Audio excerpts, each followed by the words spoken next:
చెప్పడానికి ఇష్టపడుతున్నాను. చాలా జాగ్రత్తగా ఈ ప్యాసేజ్ ఒక్కసారి మీరు చూడండి. ఇదిగో ఒకడు ఆయన యుద్ధకు వచ్చి బోధకుడా నిత్య జీవం పొందుటకు నేను ఏ మంచి కార్యము చేయవలని ఆయన అడిగాను. అంటే పరలోకం, నిత్య జీవం అంటే ఏంటంటే పరలోకం. పరలోకం వెళ్ళాలనుకుంటున్నాను, పరలోకం వెళ్ళాలంటే ఏం మంచి పనులు చేయాలని అడుగుతున్నాడు. చాలా మంది పరలోకం వెళ్ళడానికి మంచి పనులు చేస్తే పరలోకం వెళ్ళిపోతాము అనుకుంటున్నారు కదండి. మంచి పనులు చేస్తే పరలోకం వెళ్ళిపోతాం ఆలోచన ప్రతి ఒక్కరికి ఉంది. అసలు పరలోకం అనేది ఇప్పుడు మనం అయితే పరలోకం అన్నాం, హిందువులు అయితే మోక్షం అంటారు, అదే ముస్లింలు అయితే జనత్ అంటారు. ఎవరే పేరుతో పిలుచుకున్నా పరలోకము. అర్థమైందండి. చనిపోయిన తర్వాత అక్కడికి వెళ్ళాలని ప్రతి ఒక్కరి ఆశ, ప్రతి ఒక్కరి ఆశ ఉంది. అయితే వెళ్ళేటప్పుడు ఏం చేస్తే పరలోకం వెళతాం అనేది ముఖ్యంగా మనం తెలుసుకోవాల్సిన విషయం.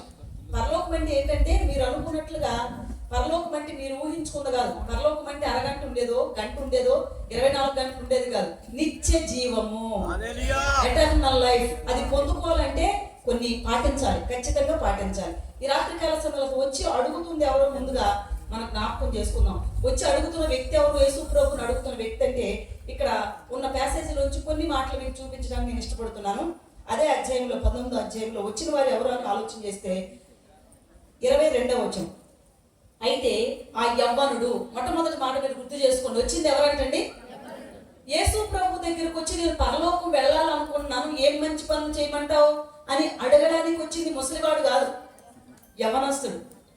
చాలా మంది యేసు ప్రభు దగ్గరికి వస్తున్నారు ఈ రోజుల్లో. యవనస్తులు చాలా మంది దేవుని నమ్ముకుంటున్నారు, దేవుని దగ్గరికి వస్తున్నారు. కానీ యేసు ప్రభు దగ్గరికి వచ్చిన తర్వాత వాళ్ళు ఏం అడుగుతున్నారంటే, యవనస్తులు వాళ్ళ కోరికలు చాలా, వారికి ఆశలు వేరేగా ఉంటున్నాయి. కానీ ఇక్కడ వచ్చిన యవనస్తుడు ఏమడుగుతున్నాడు యేసు ప్రభుని అంటే, నేను పరలోకం వెళ్ళాలనుకుంటున్నాడు. వచ్చిన వ్యక్తి ఎవరంటే యవనస్తుల ముసలైన అన్ని అయిపోయిన వ్యక్తి. యేసు ప్రభు నమ్ముకున్నామంటే అంత అయిపోయిన తర్వాత దేవుని నమ్ముకుంటారు చాలా మంది. కానీ వచ్చిన వ్యక్తి మంచి యవన ప్రాయంలో ఉన్న వ్యక్తి. దేవునికి స్తోత్రం చెప్పండి. యవనస్తుడు, గుర్తుపెట్టుకోండి. ముసలైనా కాదు, పసిపిల్లోడు కాదు, వచ్చిన వాడు ఎవరండి? యవనస్తుడు. దేవుని దగ్గరికి వచ్చి ఏమడుగుతున్నాడు? పరలోకం వెళ్ళాలనుకుంటున్నాను, నేనేం చెయ్యాలి? గుర్తుపెట్టుకోండి. యవనస్తులారా, దేవుని దగ్గరికి వచ్చి మీరు ఏమడుగుతున్నారు? మా ఏరియాలో అయితే ఎలా ఉంటుంది, ఇక్కడ సంగతి నాకు తెలియదు. పురుషులు అయితే యవనస్తులు ఎలా అడుగుతారు, స్త్రీలు అయితే ఎలా అడుగుతారు. ఎవరు పురుషులు అయితే అక్కడ నాకు మంచి అమ్మాయి కావాలి, పెళ్లి చేసుకోవాలి, వైట్గా ఉండాలి అమ్మాయి, కోరికలు, వాళ్ళ ఆశలు. జడ మాత్రం ఇంత పొడవు ఉండాలి, తెల్లగా ఉండాలి అమ్మాయి, పొడవు. జడ మాత్రం నేను చెప్తాను, చేసుకున్నప్పుడు బర్రె తోక అంత ఉంటుంది జడ, చేసుకున్నాక గొర్రె తోక అంత అయిపోద్ది. వదిలేస్తామా? అది కాదు, అందరం చూసి కాదు, నువ్వు అడగాల్సింది దేవుని అయి కాదు. ఆడపిల్లలు అయితే ఆడపిల్లల కోరిక, యవనస్తుల కోరికలు ఎలా ఉంటాయి? దేవుని దగ్గరికి వచ్చి ఏమడుగుతున్నారంటే, అందమైన అబ్బాయి కావాలి, మంచి అబ్బాయి కావాలి. ఆ అబ్బాయి కూడా ఎలా ఉండాలంటే హెయిర్, కర్లింగ్ హెయిర్ ఉండాలి. నేను అంటున్నాను ఆడపిల్లలతోటి, చేసుకున్నప్పుడు కర్లింగ్ హెయిర్ ఉంటుంది, చేసుకున్న క్రికెట్ గ్రౌండ్ అయిపోద్ది. వదిలేస్తామా? నువ్వు అడగాల్సింది కాదు, దేవుని దగ్గరికి వచ్చి నువ్వు అడగాల్సింది కాదు, శాశ్వతమైనది అడుగు. యవనస్తులైన మీరు దేవుని దగ్గరికి వచ్చి ఏమడుగుతారంటే, నేను పరలోకం వెళ్ళాలనుకుంటున్నాను, ఏం చేయమంటావు? పరలోకం వెళ్ళాలనుకుంటే ఏం చేయమంటావు దేవుడిని అడిగితే నీకు మార్గం చూపిస్తాడు. యవనస్తులైన మీరు ఎలాంటి కోరికలు కోరుతున్నారో దేవుడు నాకు తెలియదు. ఈ రోజు నుంచి మీరు దేవుడిని అడగండి, నేను పరలోకం వెళ్ళిన గోల్ ఏంటంటే పరలోకం వెళ్ళాం కనుక నన్ను ఏం చేయమంటావు అని సూటిగా దేవుడిని అడగండి. దేవుడు మీకు మంచి మార్గాన్ని చూపిస్తాడు. దేవునికి స్తోత్రం చెప్తాం. రెండో మాట, ఇతనికి ఉన్న లక్షణాలని జ్ఞాపకం చేస్తున్నాను. మనకి మెసేజ్ అంతా వివరించే టైం లేదు. ఈ మెసేజ్ నేను 2 రోజులు చెప్పాను మా చర్చిలో, టైం లేదు మనకు. కొంచెం షార్ట్ కట్ లో కొన్ని మాటలు చెప్తాను మీకు. వచ్చిన వ్యక్తి ఎవరంటే అదే వచనాన్ని కంటిన్యూ చూస్తే మనం 22వ వచనమే, మిగుల ఆస్తి గలవాడు. వచ్చిన వ్యక్తి ఎవరండి? మొట్టమొదటి చూస్తుంటే మనకు అర్థమైంది అతను యవనస్తుడట. రెండవది మిగుల ఆస్తి గలవాడు లేదు, మీ బైబిల్ అలా ఉందా? మిగుల ఆస్తి గలవాడు అంటే ఎక్కువ ఆస్తి ఉంది అతనికి. మిగుల అంటే ఎక్కువ, చాలా ఆస్తి ఉంది. అంటే నా ఉద్దేశం ప్రకారం అనిల్ అంబానీ, ముఖేష్ అంబానీ వాళ్ళ బాబు ధీరుభాయ్ అంబానీ వాళ్ళ బాబు అనమాట మనోడు. దేవుని స్తోత్రం చెప్దాం. ఎప్పటికీ ఇప్పటి కాదు ఈ సంఘటన జరిగింది. యేసుక్రీస్తు ప్రభువు వారు ఈ లోకంలో సంచరిస్తున్న టైంలో జరిగిన సంఘటన ఇది. అప్పటికే మిగులు ఆస్తిపరుడు. చాలా మందికి యేసు ప్రభు నమ్మకం అంటే డబ్బన్నా పోవాలి, జబ్బన్నా రావాలి. ఈ రెండిట్లేదో జరిగితే యేసు ప్రభు నమ్ముకుంటారు. ఇతనికి జబ్బు రాలేదు, డబ్బు పోలేదు. దేవుని స్తోత్రం చెప్తా. చాలా ఆస్తుంది, కానీ యేసు ప్రభు దగ్గరికి వచ్చి నాకు చాలా ఆస్తుంది, కానీ నేను పరలోకం వెళ్ళాలనుకుంటున్నా, నువ్వు ఏం చేయమంటావు? తనకు తెలుసు తన ఆస్తి తను పరలోకం తీసుకెళ్ళలేదు అని. ఇంకో విషయం తెలుసని మీకు అందరికి తెలిసిన విషయమే, కరోనా వచ్చినప్పుడు కోటేశ్వర్లు అందరూ చనిపోయారు. కూటికి లేని వాళ్ళే క్రీస్తు కృపతో బ్రతికారు. దేవుని స్తోత్రం చెప్పండి. డబ్బుతో బ్రతికించలేరు ఏ మనిషిని కూడా. డబ్బు ఏ మనిషిని పరలోకం తీసుకెళ్ళదండి. ఒకవేళ డబ్బే కనుక పరలోకం తీసుకెళ్ళగలిగితే ఈ రోజుల్లో ఇంతవరకు ఇన్ని మీటింగ్స్ పెట్టాల్సిన అవసరం లేదు. డబ్బు కాదు పరలోకం తీసుకెళ్లేది, యేసుక్రీస్తు ప్రభు మాత్రమే మన పరలోకం తీసుకెళ్తాడు. దేవుని స్తోత్రం చెప్తాను. నీకెన్ని కోట్లున్నా, ఎంత ఎంత ఆస్తున్నా, ఎన్ని కోట్లను సంపాదించుకోగలిగినా యేసుని సంపాదించుకోలేకపోతే నువ్వు పరలోకానికి వెళ్ళలేవు. యేసు ద్వారానే తప్ప నువ్వు పరలోకానికి వెళ్ళలేవు. గుర్తుపెట్టుకోండి, నేను త్వరగా చెప్తున్నాను మీకు.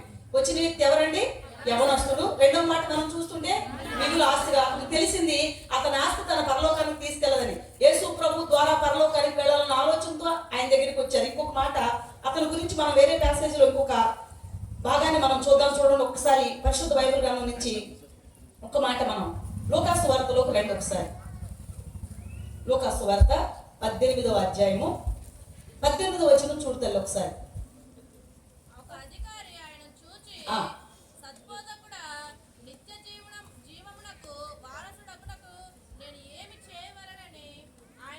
చాలు తల్లి, ఒక మాట చాలు.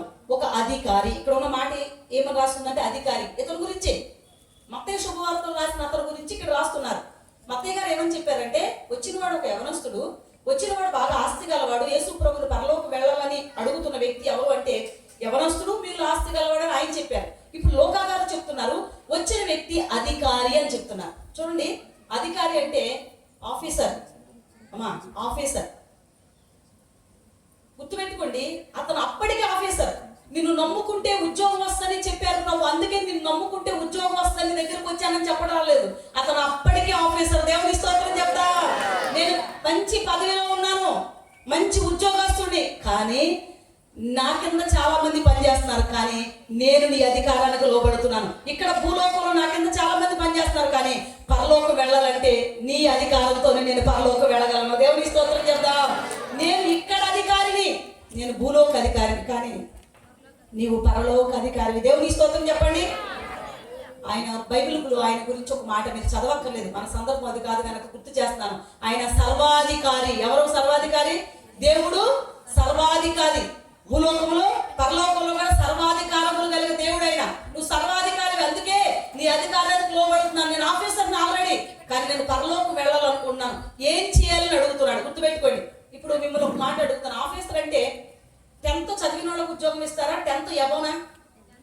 చెప్పండి అమ్మా. వేలు ముద్ర వేసే వాళ్ళకి మీ ఊర్లో ఉద్యోగం ఇస్తారా? చెప్పండి పోయి, మా ఊరు నుంచి లారీ మీద తీసుకొచ్చేస్తాను జనం. ఇస్తారా? అంటే ఇతనికి ఇంకో క్వాలిఫికేషన్ కూడా ఉంది, ఎందుకంటే బాగా చదువుకున్న వ్యక్తి. దేవుని స్తోత్రం చెప్తా. ఇతను బాగా చదువుకున్నాడు. చదువుకున్న వ్యక్తి. చాలా మంది చదువు ఎక్కువైపోతే ఉన్న జ్ఞానం పోతే, ఇతను బాగా చదువుకున్నాడు. చదువుతో పాటు మంచి సంస్కారం ఉంది. గుర్తుపెట్టుకోండి, చదువుకున్న వ్యక్తి సంస్కారంతో దేవుని దగ్గరకు చక్కగా మాట్లాడేమని తెలుసా? సద్బోధకుడా. బా, ఎంత చక్కగా పలకరిస్తున్నాడండి దేవుని. ఏమన్నాడు? Good master, సద్బోధకుడా.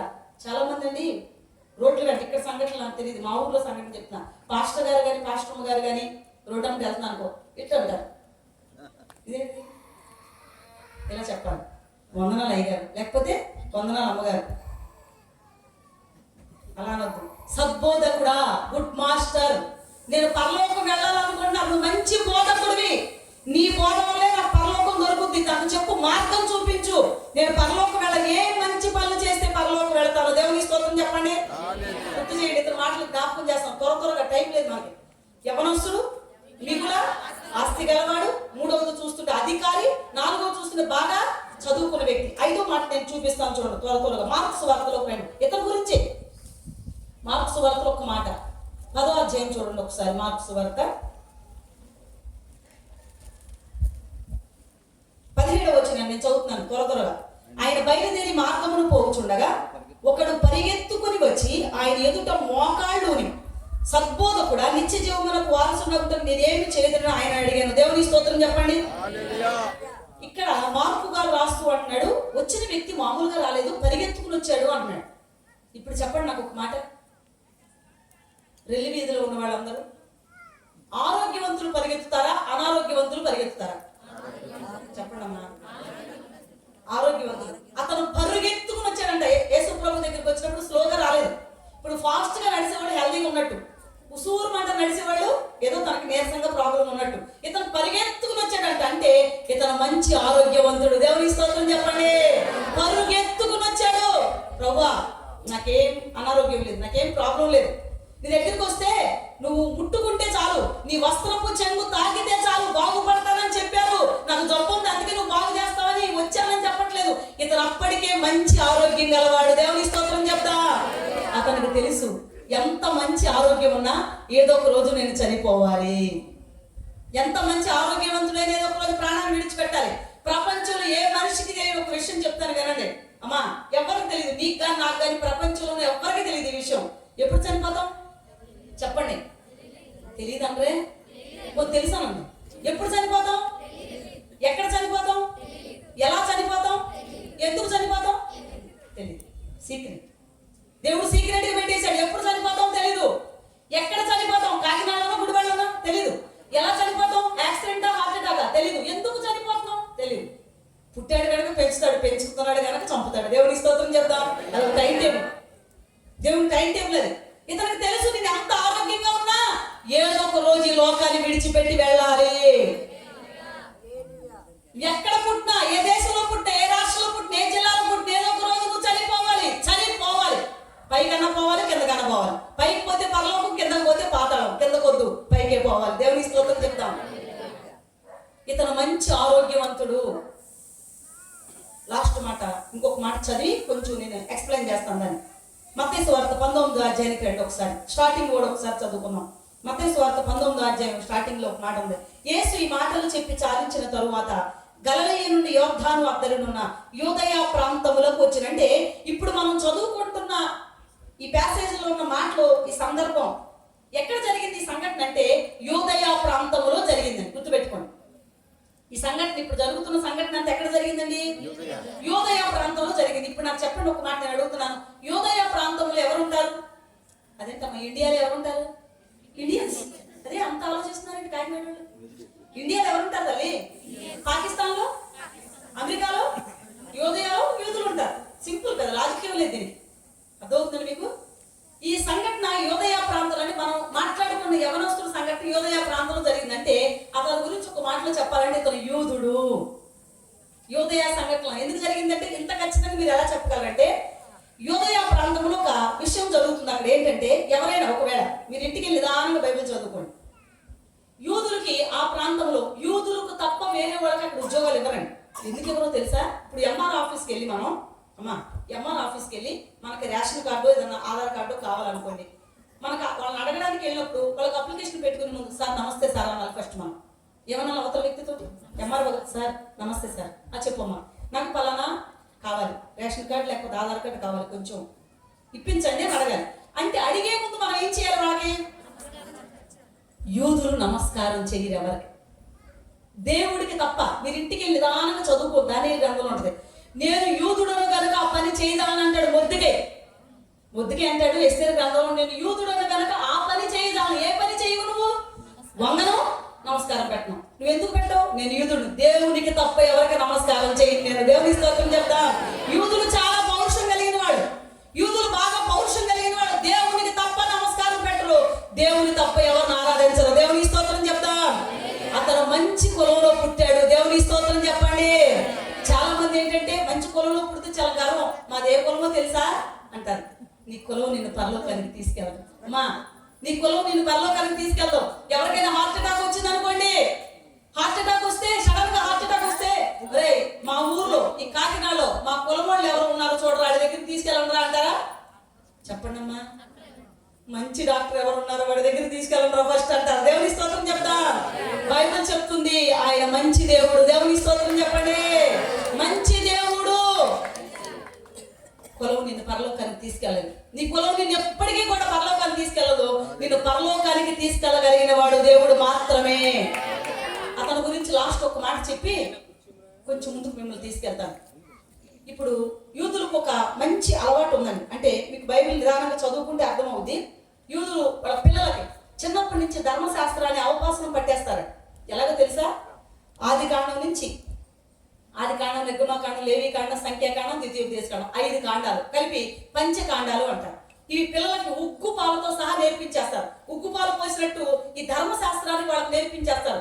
చిన్నప్పుడు లేపి రే టిఫిన్ పెట్టి మమ్మీ ఆకలేస్తుంది, టిఫిన్ తర్వాత పెడతాను, నిర్గమాకాండం ఫలానా అధ్యాయం చెప్పే, ద్వితీయోపదేశకాండం అప్పు చెప్తేనే నీకు భోజనం. అలా చిన్నప్పటి నుంచి ధర్మశాస్త్రం నేర్పించేస్తారు. అందుకే ఇతనికి ధర్మశాస్త్రం బాగా తెలుసు. అందుకే ఆ కాలంలో యూదులు ఉన్నారు, శాస్త్రులు ఉన్నారు, పరిసయ్యులు ఉన్నారు, లేవీయులు ఉన్నారు, సద్దూకయ్యులు ఉన్నారు. వాళ్ళు ఎవరి దగ్గరికి వెళ్ళైనా సరే నేను పరలోకం వెళ్ళాలనుకున్నాను వాళ్ళ దగ్గరికి అడగలేదు. ఎవరిని అడగలేదు. ఆ కాలంలో ఎవరు లేరా? యేసు ప్రభు దగ్గరికి రాకుండా ఎవరి దగ్గరికి వెళ్ళడానికి ఎవరు లేరా అంటే శాస్త్రులు, పరిసయ్యులు, లేవీయులు, సద్దూకయ్యులు ఉన్నారు. వాళ్ళ దగ్గరికి వెళ్ళి నేను పరలోకం వెళ్ళాలనుకుంటున్నాను ఏం చేయాలని అడగొచ్చు. ఎవరి దగ్గరికి వెళ్ళకుండా డైరెక్ట్ యేసు ప్రభు దగ్గరికి వచ్చి అడగడానికి గల కారణం ఏంటంటే ఈయన మాత్రమే పరలోకానికి తీసుకెళ్ళగలవాడని ఆల్రెడీ ధర్మశాస్త్రంలో తను విన్నాడు, చదువుకున్నాడు. దేవుని స్తోత్రం చెప్తాం. ధర్మశాస్త్రాన్ని చదువుకున్నాడు కనుక అతనికి అర్థమైంది ఈయన తప్ప ఎవ్వరూ పరలోకానికి తీసుకెళ్ళలేరు. నేను పరలోకం వెళ్ళాలంటే యేసే మార్గం అని తెలుసుకున్నాడు అతను. ఎందుకు యేసే మార్గం అంటే యేసు తప్ప ఎవరు పరలోకానికి తీసుకెళ్లరు, ఎవరి వల్ల కాదు. ఇప్పుడు ఫర్ ఎగ్జాంపుల్ నేను గుడివాడ నుంచి ఇక్కడికి వచ్చాను, రావాలనుకున్నప్పుడు నాకైనా నేను వచ్చాను. ఇప్పుడు ఈ రాత్రి నేను మీటింగ్ అయిపోయిన వెంటనే నాకైనా నేను వెళ్ళిపోతాను. 10:30కి నాకు బస్సు, నాకైనా ఇక్కడి నుంచి వెళ్ళిపోతాను. ఒకదాన్ని వచ్చాను, ఒకదాన్ని వెళ్ళిపోతాను. కానీ పరలోకం వెళ్ళాలనుకున్న ఏ మనిషి కూడా వెళ్ళలేరు, తీసుకెళ్ళాలి. తీసుకెళ్ళడానికి ఒక మనిషి కావాలి. పరలోకం వెళ్ళాలంటే మనకు దారి తెలియదు. జాగ్రత్తగా వినండి. నా లైఫ్లో జరిగిన చిన్న సంఘటన మీకు చెప్తాను. సామర్లకోటలో, ఇక్కడే సామర్లకోటలో ప్రదీప్ అనే పాస్టర్ గారు ఉన్నారు. ఆయన నేను కలిసి ఏరియాలో చాలా మీటింగ్స్కి వచ్చాం. ఆ పాస్టర్ గారితో పాటు నేను వచ్చిన టైంలో ఇప్పుడు ఎప్పుడు సంగతి చెప్తాను, 2007 సంగతి మీకు చెప్తున్నాను. 2007లో జరిగిన ఇన్సిడెంట్ ఇది. జగ్గంపేట దగ్గర బూరుగుపూడిలో పాస్టర్ గారు ఉన్నారు, ఎలీషా పాస్టర్ గారు, ఒక పాస్టర్ గారు ఉన్నారు. ఆయన మమ్మల్ని మీటింగ్ పిలిచారు. మీటింగ్ పిలిస్తే వెళ్తున్నాం సామర్లకోట నుంచి జగ్గంపేట హైవే వరకు. ఓకే, బూరుగుపూడి ఎక్కడో నాకు తెలియదు, అన్న ఎప్పుడు వెళ్ళలేదట. సరే దారిలో రూట్ అడుగుదామా అమ్మా అన్నారు. అడగండి అన్నాను. అన్న తర్వాత అన్నయ్య రోడ్డు మీదకి వచ్చి ఇలా చెయ్యొట్టు పెట్టారు. హైవేలో ఒక కారు వెళ్తుంది, కారు మీద ప్లస్ గుర్తుంది. ప్లస్ గుర్తుందంటే వచ్చిన ఆయన డాక్టర్ గారు కారు ఇలా ఆఫ్ చేయగానే ఆఫ్ చేశారు. ఎక్స్క్యూజ్ మీ సార్ అన్న, చెప్పండి అన్న. బూరుగుపూడికి రూట్ ఎలా అన్నారు. అన్నయ్య ఎంత గౌరవంగా అడిగారండి, ఎంత చక్కగా అడిగారు. అతను ఏమన్నాడు తెలుసా, కారు లోపల ఉన్న అతను, షటప్ యువర్ మౌత్ అనేసి స్పీడ్గా కారు వేసుకుని వెళ్ళిపోయాడు. అన్నయ్య మొహం మాడిపోయి నా మొహం ఇంకెలా చూశారు. అదేంటో అంత మాట అనేసారు. నేనేమన్నాను, అన్నయ్య విషయం ఏంటంటే అతనికి రూట్ తెలియదు, రూట్ తెలియదంటే బాగోదని అలా చెప్పాడు. విషయం ఏంటంటే నువ్వు అడగాల్సిన పర్సన్ అడగలేదు, నేను అడుగుతాను చూడని చెప్పి దారిలో ఒక రిక్షా అతను వెళుతుంటే, బాబు రిక్షా వెళ్ళరా అన్నాను. అమ్మగారు రిక్షా కావాలి, నాకు రిక్షా వద్దు కానీ బూరుగుపూడికి రూట్ ఎలా అన్నాను. బూరుగుపూడి అమ్మగారు స్ట్రైట్కి వెళ్ళిపోండి, ఇలా స్ట్రైట్కి వెళ్ళిపోండి జగ్గంపేట. కొంచెం దూరం వెళ్ళిన తర్వాత కుడి చేతి వైపు కనపడేదంతా బూరుగుపూడి అని అమ్మగారు అన్నాడు. అంటే ఈ కారు అతనికి రూట్ ఎందుకు తెలియలేదు, ఈ రిక్షా అతనికి రూట్ ఎందుకు తెలిసిందంటే ఈ రిక్షా అతను రోజు బూరుగుపూడి నుంచి జగ్గంపేట, జగ్గంపేట నుంచి Burugupudi up and down travelling చేస్తున్న వ్యక్తి. అందుకే తనకు రూట్ తెలిసింది. ఈ రాత్రి నేను మీకు మనవి చేసింది ఏమిటంటే, మీరు పరలోకం వెళ్ళాలనుకున్నారు. పరలోకం వెళ్ళాలనుకున్నప్పుడు అడగవలసింది ఎవరిని పడితే రోడ్ల మీద కనబడే వాళ్ళందరినీ అడగకూడదు. నేను పరలోకం వెళ్ళాలనుకున్నాను, మోక్షానికి వెళ్ళాలనుకున్నాను, జనత్కి వెళ్ళాలనుకున్నానని వాళ్ళని అడగకూడదు. ఆల్రెడీ పరలోకంలో ఉన్న వాళ్ళని అడగాలి. లేకపోతే పరలోకం నుంచి భూలోకానికి, భూలోకం నుంచి పరలోకానికి అప్ అండ్ డౌన్ ట్రావెలింగ్ చేసిన వాళ్ళని అడగాలి. ఈ రాత్రి నేను మనవి చేసింది ఏమిటంటే, ఒకే ఒక్క వ్యక్తి పరలోకం నుంచి భూలోకానికి, భూలోకం నుంచి పరలోకానికి ట్రావెల్ చేసిన ఒకే ఒక్క వ్యక్తి యేసుక్రీస్తు ప్రభువు వారు. ఆయనకి తప్ప ఇంకెవరికి రూట్ తెలియదు. ఆ రూట్ లో వెళ్ళిన వాళ్ళే కానీ తిరిగి వచ్చిన వాళ్ళు ఎవరు లేరు. అందుకే ధర్మశాస్త్రాన్ని బాగా తెలిసిన వ్యక్తి కనుకే యేసు ప్రభు దగ్గరకు వచ్చి డైరెక్ట్ గా అడిగాడు, నేను పరలోకం వెళ్ళాలనుకున్నానయ్యా, నేను పరలోకం వెళ్ళాలనుకున్నా, ఏం చెయ్యాలి అని. గుర్తుపెట్టుకోండి, వచ్చిన వాడు యవనస్తుడు, మిగుల ఆస్తి గలవాడు. అతని గురించి చూస్తే అధికారి, బాగా చదువుకున్న వ్యక్తి. అక్కడ మనం చూస్తున్న వ్యక్తి ఆరోగ్యం గలవాడు, మంచి కులంలో పుట్టాడు, ధర్మశాస్త్రం బాగా తెలిసిన వ్యక్తి. 7 మాటలు మీకు చెప్పాను, గుర్తుపెట్టుకోండి. చివరిగా నేను మీకు మనవి చేసేది ఏమిటంటే, అన్నీ తెలిసిన మనం ఏదైతే మనం వింటున్నామో ఆయన వెంబడించాలి. కింద ప్యాసేజ్ అంతా వివరించే టైం మనకు లేదు, ఇంకొక రోజు టైం పడదు, టైం లేదు కనుక త్వరగా ముగిస్తున్నాను నేను. అడిగిన తర్వాత తెలుసుకున్నాం మనం యేసు తప్ప ఎవరు పరలోకానికి తీసుకెళ్ళలేరు అని. తెలుసుకున్న తర్వాత రూట్ అంతా అడిగి నాకు ఓకే అనుకున్న తర్వాత ఆయన చెప్పిన మార్గంలో ఇప్పుడు మనం నడవాలి. చాలా మంది ఏమంటారంటే, ఏదైతే ఏమైంది అంతా ఒకటే, అందరూ ఏదైనా ఓహో అలా అనుకుంటే ఈ రాత్రి మీటింగ్ అయిపోగానే 10 గంటలకి, ఇప్పుడు నేను ఇక్కడి నుంచి మీకంటే ముందు నాకు కంగారు వెళ్ళాలి కనుక 10 గంటలకి ఇక్కడ మైక్ పెట్టేసి పరిగెత్తుకుంటే కాంప్లెక్స్కి వెళ్ళి ఏ బస్సు అయితే ఏముంది ఏదైనా ఒకటే అనుకుని కాకినాడలో బస్ స్టాండ్ ఏదైతే మంచి అందంగా ఉందో బస్సు, ఆ బస్సు ఎక్కేసి గుడివాడ తీసుకెళ్తావా అన్నాను అనుకో, ఎక్కడ తీసుకెళ్తాడు? చెప్పరే, మెంటల్ హాస్పిటల్ తీసుకెళ్తాడు. ఎర్రగడ్డ మెంటల్ హాస్పిటల్కో వైజాగ్ మెంటల్ హాస్పిటల్కి తీసుకెళ్తాడు. గుడివాడకి వెళ్ళాలనుకున్నప్పుడు బోర్డు చూసి చదువుకోవాలి. నేను చదువుకున్నాను కదా, చదువుకున్నప్పుడు చదువుకోవాలి. గుడివాడ విజయవాడ రాసి ఉంటుంది. విజయవాడ బస్సు ఎక్కితే గుడివాడ వెళ్తాను నేను. అలా కాకుండా ఏ బస్సు పడితే ఆ బస్సు ఎక్కేసి బస్ స్టాండ్ లో చాలా బస్సులు ఉన్నాయి కదా తీసుకెళ్తాను. ఎవరు తీసుకెళ్తాను అంటున్నాను? నువ్వు చదువుకున్నావు కదా, నువ్వు తెలివైనడు కదా, నువ్వు బాగా చదువుకున్న తెలివైనడు అయితే బోర్డు చూసి ఎక్కువ నేనే మార్గమును నేనే సత్యమును నా ద్వారా తప్ప ఎవడును తండ్రి యొద్దకు రాడు. బోర్డు కనపడుతూ చూసుకుని ఎక్కువ చూసుకుని ఎక్కడనే దారి చూసుకుని బోర్డు చూసుకుని చదువుకో, రాస్తుంది. ఈ బస్సు మాత్రమే పరలోకానికి తీసుకెళ్ళగలదు. దేవుని స్తోత్రం చెప్తాం. ఆయన అన్నాడు, మాలాగా దారులు ఎవరు అడిగి ఇబ్బంది పడతామని నేను వచ్చి మరలా నా యొద్ద ఉండుటకు మిమ్మల్ని తీసుకొని పోదును అన్నాడు. దగ్గర నుండి తీసుకెళ్తా అన్నాడు. ఎందుకంటే ఒకవేళ ఆయన కనుక మన దగ్గర నుండి తీసుకెళ్తానుకో మనకు రూట్ తెలియక దారిలో కనబడి వాడు అందరిని అడిగి చివాట్లు తింటామనేసి అలా మీరు ఎవరు చివాట్లు తినవద్దు, ఎవరిని బట్టి అడగద్దు, నేనే వస్తాను, నేనే వచ్చి మిమ్మల్ని తీసుకెళ్ళిపోతా అన్నాడు. దేవుని స్తోత్రం చెప్పండి. ఆయన వస్తాడా, వస్తే మనం తీసుకెళ్తాడనేది ఒక్క మాట రుజువు చేసి నేను సాక్షిలోకి వెళ్ళిపోతాను. అమ్మా అసలు యేసుప్రభు వస్తాడా? ఎప్పటి నుంచో చెబుతున్నారు. మా చిన్నప్పటి నుంచి మేము వింటానే ఉన్నాం, యేసుప్రభు వస్తాడు వస్తాడు వస్తాడని. 2026 సంవత్సరాల నుంచి ఈ మాట చెప్తానే ఉన్నాడు. అసలు యేసుప్రభు వస్తాడంటే ఒక్క రుజువు చెప్పండి. మీరు యేసుప్రభు వస్తాడంటే ఒక్క రుజువు చెప్పండి, నేను చెప్తాను. యేసుప్రభు ఖచ్చితంగా వస్తాడంటే నా దగ్గర ఆధారాలు ఉన్నాయి, సాక్ష్యాలు ఉన్నాయి, రుజువులు కూడా చేస్తాను. గుర్తుపెట్టుకోండి. ముందు చూడండి నా వైపు. యేసుప్రభు పుడతాడని ప్రవచనం, యేసు ప్రభు చనిపోతాడు అని ప్రవచనం, యేసు ప్రభు చనిపోయి తిరిగి లేస్తాడు అన్న ప్రవచనం, యేసు ప్రభు మరల వచ్చి మనం తీసుకెళ్తాడని ప్రవచనం. ఈ 4 ప్రవచనాలు ఉన్నాయి. గుర్తుపెట్టుకోండి. సింపుల్ లాజిక్ ఇది, పెద్ద ఏం ఆలోచించక్కర్లేదు దీని గురించి. యేసు ప్రభు పుడతాడు, తర్వాత చనిపోతాడు, తర్వాత చనిపోయిన తర్వాత 3వ రోజున సమాధి నుంచి లేస్తాడు, మరలా వచ్చి తీసుకెళ్తాడు. ఇవన్నీ ప్రవచనాలు. పుడతాడు అన్న ప్రవచనం నెరవేరింది, ఆయన పుట్టాడు. దేవుని స్తోత్రం చెప్తా. చనిపోతాడు అన్న ప్రవచనం నెరవేరింది, ఆయన చనిపోయాడు. దేవుని స్తోత్రం చెప్తా. 3వ దినమున తిరిగి లేస్తాడు అన్న ప్రవచనం నెరవేరింది, ఆయన 3వ రోజున తిరిగి లేచాడు. దేవుని స్తోత్రం చెప్తా. ఇక నెరవేరాల్సిన ఒకే ఒక్క ప్రవచనం. దేవుని స్తోత్రం చెప్తా. 3 ప్రవచనాలు ఆల్రెడీ నెరవేరింది కనుక 4వది కూడా తప్పకుండా నెరవేరుతుంది. దేవుని స్తోత్రం చెప్పండి. రాత్రి నన్ను మీటింగ్ పిలిచారు షడ్రక్ అయ్య గారు. వేరే వాళ్ళు ఎవరైనా నెక్స్ట్ మళ్ళీ నన్ను మీటింగ్ పిలిస్తే ఒకవేళ నేను 8 గంటల వరకు ఇక్కడికి రాలేదనుకోండి, జర్నీలో లేట్ అయ్యి అప్పుడు షడ్రక్ అయ్య గారిని అడుగుతారు, అమ్మో 8 అయిపోయింది, అమ్మగారు వస్తారా, 8:30కి కదా మెసేజ్ ఇవ్వాలి అంటే అయ్యగారు అంటారు తప్పకుండా వస్తారు. ఎలా చెప్పగలరు మీరు? మేము పిలిచాం, వస్తానని మాట ఇచ్చారు, తప్పకుండా వచ్చారు. మేము పిలిచినప్పుడు తప్పకుండా మాట ఇచ్చిన ఆయన తప్పకుండా వచ్చారు కనుక మీరు పిలిస్తే కూడా తప్పకుండా లేట్ అవ్వచ్చు, జర్నీలో కాస్త ఏమైనా లేట్ అవ్వచ్చు, కానీ తప్పకుండా ఆవిడ వస్తారు. నేను అంటున్నాం, ఒక మనిషిని మీరు ఎంత బాగా నమ్మితే మాట ఇచ్చిన వాడు దేవుడు. దేవుని స్తోత్రం చెప్తా. మాట ఇచ్చి నెరవేర్చేవాడు దేవుడు. దేవుని స్తోత్రం చెప్తా.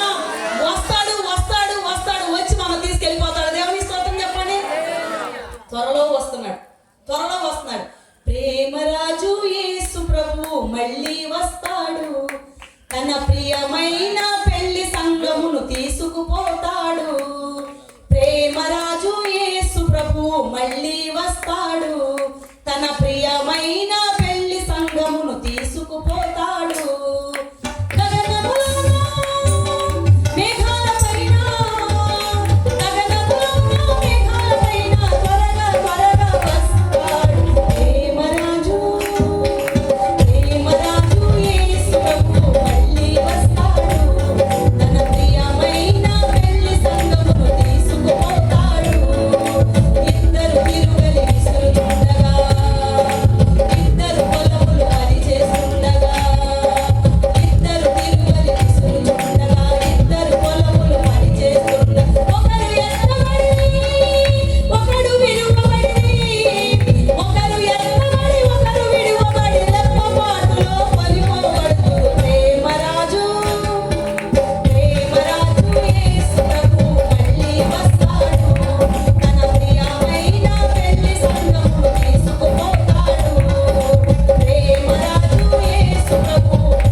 వచ్చి మనం తీసుకెళ్ళిపోతాడు కనుక సిద్ధంగా ఉందాం.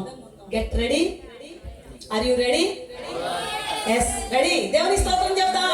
మనం సిద్ధంగా ఉన్నాం. పెళ్లి కుమారుడు వచ్చి మనం తీసుకెళ్ళిపోతాడు. దేవుని స్తోత్రం చెప్తాం. కనుక నిరీక్షణ కలిగి జీవిద్దాం. అలాంటి శుభ నిరీక్షణ దేవుడు మన అందరికి అనుగ్రహించును గాక. మన సాక్షులకు వెళ్ళిపోదాం. మాది కృష్ణా జిల్లా అండి. కృష్ణా జిల్లాలో గుడివాడ అనే ప్రాంతం నుంచి ఒక 12 కిలోమీటర్ లోపలికి ఉంటుంది. మా ఊరి పేరు ఐనంపూడి. యాక్చువల్గా ఎవరైనా పేపర్లో పేరేసేటప్పుడు నేను గుడివాడ అని వేయమని చెప్తాను, కానీ మా ఊరి పేరు గుడివాడ కాదు. ఎందుకు అలా చెప్తారు మరి మీరంటే, విలేజ్ పేరు వేస్తే ఎవరికి అర్థం అవ్వదు. ఐనంపూడి మా ఊరి పేరు. అక్కడ జన్మించాను నేను. మా నాన్నగారి పేరు బ్రహ్మయ్య, అమ్మ పేరు వెంకటలక్ష్మి, నా పేరు సౌభాగ్యం. నేను కూడా హైందవ కుటుంబం నుంచి రక్షించబడ్డానండి. నేను అమ్మ వాళ్ళకి ఏకైక సంతానం. నేను 1995వ సంవత్సరం వచ్చేసరికి 7th క్లాస్ చదువుతున్నాను. 95కి 7వ తరగతి. నేను అనుకోకుండా కొంతమంది బంధువులు మా ఊర్లో ఫంక్షన్ జరుగుతుంటే వచ్చారు. వాళ్ళు నన్ను చూశారు. చూసి, ఏమండి మా బాబుకి వివాహం చేద్దాం అనుకుంటున్నాం, మీకు అభ్యంతరం లేకపోతే మీ పాపని ఇస్తారని అడిగారు. మా వాళ్ళు ఏమన్నారంటే, ఇప్పుడు పెళ్లి చేసే ఉద్దేశం లేదు, ఒకవేళ పెళ్లి చేసినా దేవుని నమ్ముకున్న బిడ్డలకి ఇస్తామన్నారు. వాళ్ళు కూడా ఏమన్నారంటే, మేము దేవుని నమ్ముకున్నామని అని చెప్పారు.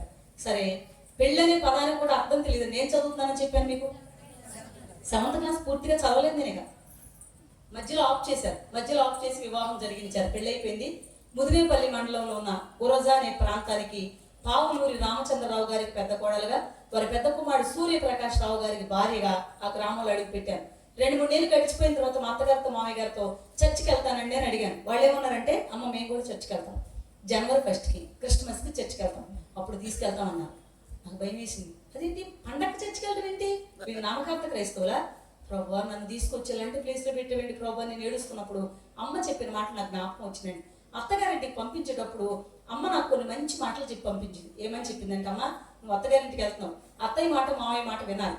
వాళ్ళు ఏం చెప్తే అది విను, వెళ్ళమన్న చోటకు వెళ్ళు, వద్దంటే ఎక్కడికైనా ఆగిపో, వాళ్ళ మాట గౌరవం. ఇంకో విషయం తెలుసా, పెళ్ళైపోయింది గుర్తుపెట్టుకో, నీకు ఏ కష్టం వచ్చినా సరే మీ నాన్నకి నాకే చెప్పొద్దు, ఏ కష్టం వచ్చినా దేవుడికి చెప్పుకో అని చెప్పింది. వెళ్ళేటప్పుడు మా అమ్మ నాకు చేతికి ఏమి ఇచ్చి పంపించి తెలుసండి, పుట్టింటి కాడి నుంచి అత్తగారింటికి వెళ్ళేటప్పుడు నాకు పరిశుద్ధ బైబిల్ గ్రంథాన్ని మా అమ్మ నాకు చేతికి ఇచ్చి పంపించిందండి. దేవుని స్తోత్రం చెప్దాం. బైబిల్ పట్టుకుని నేను అత్తగారింటికి వెళ్ళాను. ఈ రోజుల్లో చాలా మంది జీవితం ఎలా ఉందంటే, వెళ్ళేటప్పుడు అమ్మాయికి బైబిల్కి బదులుగా సెల్ ఫోన్ ఇచ్చి పంపిస్తున్నారు. ఇచ్చి పంపిస్తూ వాళ్ళు ఏం చెప్తున్నారు తెలుసా, పైగా అమ్మ అక్కడికి వెళ్ళిన తర్వాత, నేను నీ భర్త మీ అత్తగారు మామయ్య గారు బాగా చూసుకుంటే పర్లేదు, నిన్నేమైనా ఇబ్బంది పెట్టాడు అనుకోండి, ఒక్క మాట చెప్పు, మేము ఊరంతా వచ్చేసి వాళ్ళ సంగతి ఏంటి తెలుస్తామని చెప్తున్నారు. మా వాళ్ళు అలా నాకు చెప్పలేదు. మా వాళ్ళు నాకు అలా చెప్పలేదు కనుక ఈ రాత్రి మీకు చెప్పడానికి దేవుడు నన్ను నిలబెట్టాడు. దేవుడి స్తోత్రం చెప్పండి. రోజులు గడిచిపోతుంది. నా జీవిత కాలంలో 1 సంవత్సరం అయిపోయిందండి. వివాహం అయ్యి సంవత్సరం అయింది. సంవత్సరం అయ్యేసరికి వాళ్ళు పిల్లల కోసం ఎదురు చూడటం ప్రారంభించారు. నాకైతే పిల్లలు పుట్టలేదు. మాకు దగ్గరలో గుడివాడే టౌన్. తీసుకెళ్లి చెకప్ చేయించారు. డాక్టర్ గారు నన్ను చూసి నవ్వారు. పెళ్లి సంవత్సరం అయిందంటే నాకు వయసు ఎంత వచ్చి ఉండదు? 14 ఏళ్ళు. 14 ఏళ్ళ అమ్మాయిని తీసుకొచ్చి పిల్లలు పుట్టలేదు అంటారేంటండి, ఆ అమ్మాయిలో లోపమేం లేదని చెప్పి మెడిసిన్ రాసి పంపించేశారు. కొద్ది రోజులు అయినాక, కొన్ని నెలలు అయినాక, ఈవిడ సరిగ్గా చూడలేదని వేరే హాస్పిటల్కి తీసుకెళ్లారు. సేమ్ ఆవిడ కూడా అలాగే చెప్పి మెడిసిన్ రాశారు. ఎక్కడికి వెళ్ళినా అలాగే చెప్తున్నారు, మెడిసిన్ రాస్తున్నారు. ఆ మందులు మింగలేక చచ్చిపోతున్నాను నేను, ఈ బాధ పడలేక. నాకుంత చిన్న వయసు అయినా దేవుడు ఇచ్చిన జ్ఞానంతో మా అత్తగారితో మామయ్య గారితో చెప్పాను, ఏమంటే ఇది నాలో కానీ మీ అబ్బాయిలో కానీ లోపం కాదు. చిన్నప్పటి నుంచి దేవుని సన్నిధిలో పెరిగాను నేను. సన్నిధికి మీరు నన్ను దూరం చేస్తున్నారు. దేవుడు పెట్టిన పరీక్ష.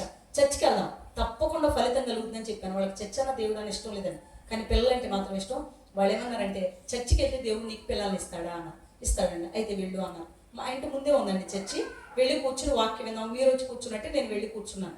వెళ్ళేటప్పటికి పాస్టర్ గారు వాక్యం చెప్తున్నారు. గుర్తుపెట్టుకోండి, ఇక్కడ నేను నిలబడి మాట్లాడినా, షడ్రకయ్య గారు మాట్లాడినా, లేకపోతే స్టేజ్ మీద ఉన్న పాస్టర్ గారు ఎవరి నుంచి ఇక్కడికి వచ్చి మాట్లాడినా, నిలబడేది వాళ్లే కానీ మాట్లాడేది మాత్రం దేవుడే. దేవుడు నాతో మాట్లాడడం ప్రారంభించారు. కూర్చుని నాతో, ఈ రోజులు ఎందుకు వచ్చావు చర్చికి? ఇంతవరకు నీకు బాధ మనసు లేదు, రక్షణ అంటే ఏంటో తెలియదు నీకు, చస్తే నువ్వు నరకానికి పోతావు, జాగ్రత్త, అడగవలసింది అడుగు దేవుణ్ణి, ఏం అడుగుతున్నావు? దేవుడు మాట్లాడుతున్నాడు. వెంటనే కన్నీరు కాచి దేవుడు నాతో మాట్లాడని నాకు అర్థమై మారు మనసు పొంది నేను బాప్తిస్మం పొందాలని మా వాళ్ళని అడిగాను. ఎవరు ఒప్పుకోలేదు. తీర్మానం చేసుకున్నానండి అన్న. వాళ్ళు ఏమన్నారంటే, బాప్తిస్మం తీసుకుంటే దేవుడు నీకు పిల్లల్ని ఇస్తాడా అన్న. ఇస్తాడండి, అయితే తీసుకో అన్న. ఎలాగైతే నాకు బాప్తిస్మం పొందడానికి పర్మిషన్ దొరికింది. బాప్తిస్మం పొందక నా పేరు సౌభాగ్యం అని చెప్పాను. మీకు పాస్టర్ గారు అన్నారు, సౌభాగ్యం అంటే హిందూ పేరమ్మా, బాప్తిస్మం ఇచ్చి నాకు పేరు మార్చాలి అన్న. మీ ఇష్టం పాస్టర్ గారు అంటే. ఆయన నాకు రిప్కా అని పేరు పెట్టారు. ఇంటికి వస్తుంటే ఇంట్లోకి రానివ్వలేదు, బయట నిలబెట్టేసి నా యజమాని నన్ను ప్రశ్న వేశారు, బాప్తిసాలు ఇచ్చేసినా మీ పాస్టర్ గారు పేరు మార్చేస్తారు కదా, ఏం పేరు పెట్టారు అన్న. రిప్కా అండి అన్న. ఆయన ఏమన్నారంటే, బైబిల్లో రిప్కా పేరు పాస్టర్ గారికి పెట్టారు కనుక నిజంగా మీ దేవుడు గొప్పోడే, బైబిల్లో రిబ్కా అనే అమ్మాయికి 2 మగపిల్లలు. నీకు అలా 2 మగపిల్లలు పుడితే మీ దేవుడు గొప్పవాడని నేను కూడా నమ్ముతా, లేదనుకో నేను నిన్ను చంపుతా అన్నాను. ఈ మాట మరి మీకు ఎలా ఉందో నాకు తెలియదు కానీ నేను అగ్ని పరీక్ష అంటాను. ఎందుకో తెలుసా, రిబ్కా అన్న పేరు పెట్టుకున్న వాళ్ళు అందరూ 2 మగపిల్లలు పుడుతున్నారు అనుకోండి, అందరు రిబ్కా అని పేరు పెట్టించుకుంటారు. జరిగే విషయం కాదు ఇది. ఇదేంటి ప్రభు ఇలా మాట్లాడుతున్నాను భయపడిపోయాను. కానీ ఆయనకు అసాధ్యమైంది ఏదైనా ఉన్నదా? ఆ మాట వాగ్దానం దేవుడు నా పట్ల నెరవేర్చారు. దేవుడు మహా ఉచితమైన కృపను బట్టి దేవుడే నన్ను గర్భవతిగా ఆశీర్వదించారు. నెలలు నిండుతున్నాయండి. సరిగ్గా నాకు 8వ మాసం వచ్చేసరికి అనుకోకుండా మా నాన్నగారు హార్ట్ అటాక్తో చనిపోయారు. తీరని బాధ. ఎందుకు బాధ అంటే నేను ఒక్కదాన్ని కూతురు కనుక వాళ్ళకి ఇంకా పిల్లలు లేరు కనుక చాలా ప్రేమగా నన్ను చూశారు నాన్నగారు. సడన్ గా నాన్నగారు చనిపోయేటప్పటికి పిల్లలను కూడా చూసుకోలేదు. నా పిల్లలని బాధతోటి ఒక 4 రోజులు మంచం దిగలేదు. నేను ఏడుస్తుండిపోయాను. ఇంచుమించు చుట్టుపక్కల వాళ్ళందరూ వచ్చి ఓదార్చడం, అలా ఏడవకూడదమ్మా, నీ కడుపులో ఒక బిడ్డ ఉంది, ఆరోగ్యానికి మంచిది కాదు, ఏడుస్తూ అలా ఉండిపోతే కడుపుతో ఉన్నావు, 8వ నెల వచ్చేసింది, అలా ఉండకూడదమ్మా అని చెప్పినప్పుడు ఓర్చుకున్నాను. నెల నిండే దేవుడు చక్కని మగబిడ్డను అనుగ్రహించాడు. బాబుకి 6 నెలల వయసు వచ్చిందండి. అన్నప్రాసం చేశాం. అప్పుడు తెలిసిందండి నాకు ఒక భయంకరమైన నిజం. అప్పటి వరకు నాకు కానీ మా వాళ్ళకి కానీ ఎవ్వరికి తెలియదు. ఫస్ట్ నాకే తెలిసింది. ఏంటా నిజం అంటే, నన్ను చేసుకున్న నా యజమానికి పెళ్లి కాకముందే మానసిక సంబంధమైన ఒక రుగ్మత ఉండేదట. మందులు వాడి కంట్రోల్ చేసి వాళ్ళు పెళ్లి చేశారు. ఇప్పుడు బయటపడిందండి పెళ్ళైనా, అంటే బాబు పుట్టాక. ఆయన పరిస్థితి ఎలా ఉంటుంది తెలుసా, కర్ర కానీ వేడి కానీ దాని చేతికి దొరికింది అనుకోండి పట్టుకుని భయంకరంగా విరిగిపోయారు, కొడతారు. ఎందుకు ఇలా కొడుతున్నారు నాకు తెలియదు, ఎందుకు కొడుతున్నారో తెలియదు. ఎందుకంటే చిన్నప్పటి నుంచి అమ్మ నాన్నతో ఎప్పుడు నేను దెబ్బలు తినలేదు. కనీసం నాకు తిట్టను కూడా తిట్టేవాడు కదా, ఒక్కదాన్ని కూతురుని గారం.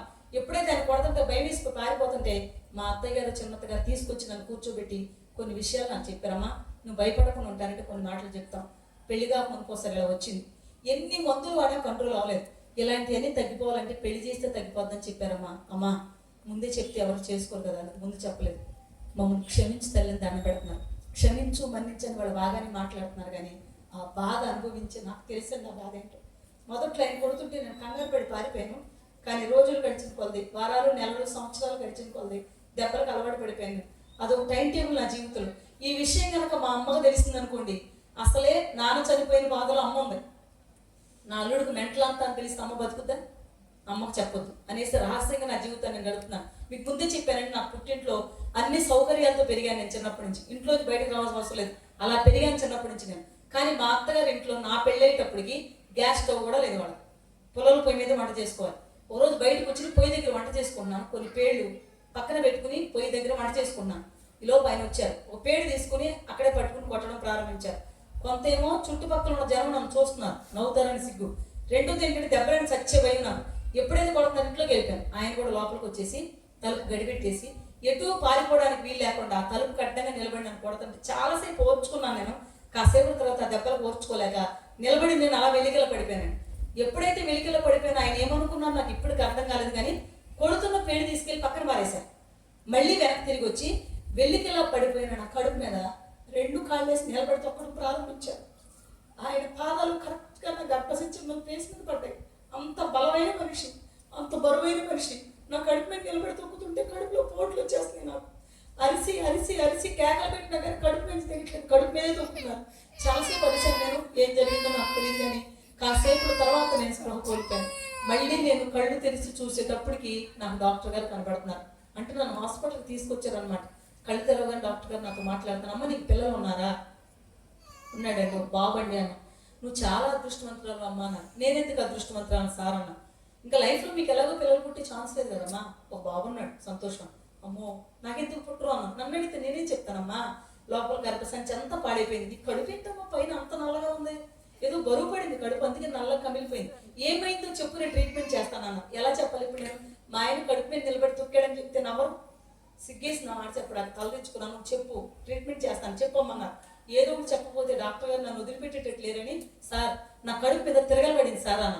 వెంటనే డాక్టర్ గారు మా వాళ్ళు పిలిచారు, మీ అమ్మాయి నిజం చెప్పట్లేదు, అదేమంటే కడుపు మీద తిరగలబడింది అంటది, కడుపు మీద ఎవరికైనా తిరగలబడద్దా? సరే మాకైతే నిజం చెప్పట్లేదు, ఏం జరిగిందో అనవసరం. జీవితంలో మళ్ళీ మాత్రం అమ్మాయికి పిల్లలు పుట్టే ఛాన్స్ లేదు, 4 రోజులు ఇక్కడే ఉంచండి, తర్వాత తీసుకెళ్ళిపోండి, అమ్మాయి గర్భసంచి పాడేదని చెప్పి 4 రోజుల తర్వాత నన్ను ఇంటికి పంపించారండి. మాది పల్లెటూరు అని మీకు ముందే చెప్పాను. పల్లెటూరులో కొన్ని సాంప్రదాయాలు ఉంటాయి, బహుశా మీకు తెలిసే ఉండొచ్చేమో. ఏంటి ఆ సాంప్రదాయాలు అంటే, ఉదయాన్నే లేచి మంచినీళ్ళు తెచ్చుకుందామని బయటకు వచ్చినా, ఏదైనా పని చేసుకుందామని బయటకు వచ్చినా అందరూ నన్ను చూసి ఒక మాట మాట్లాడేవాడు. ఏమనంటే, అస్సలు పిల్లలు పుట్టిన గుడ్రాలు మొహం అయినా పొద్దున్నే లేచి చూడొచ్చు, కానీ ఒంటి బిడ్డ తల్లి మొహం మాత్రం చూడకూడదు. ఈవిడ ముఖం చూస్తే దరిద్రం జరుగుద్దని చెప్పుకునేవాడు. వీళ్ళందరూ అంటే నేనేం బాధపడలేదు, కానీ నన్ను ఈ స్థితికి తీసుకొచ్చిన నా యజమాని కూడా వాళ్ళతో కలిసి అదే మాట మాట్లాడుతున్నాను. లేవగానే నీ మొహమే చూశాను, బయటికి వెళ్తూ నిన్నే చూసి వెళ్తున్నాను, నేను దరిద్రం జరుగుద్ది వాళ్ళ అంటుంటే తట్టుకోలేక ఏడ్చి ప్రార్థన చేశాను. ఏసయ్య, చిన్నప్పటి నుంచి నిన్ను తప్ప నేను ఎవరిని పూజించలేదు, నిన్ను తప్ప నేను ఎవరిని ఆరాధించలేదు, నా ముఖం చూస్తే దరిద్రం అరిష్టం అన్నారు. అలాగైతే పిల్లలు లేకుండా గొడ్రాలుగా చేయొచ్చు కదా, గొడ్రాల మొహం చూడొచ్చు అని నా మొహం చూడకూడదని నేను ఈ మాటలు పడలేను.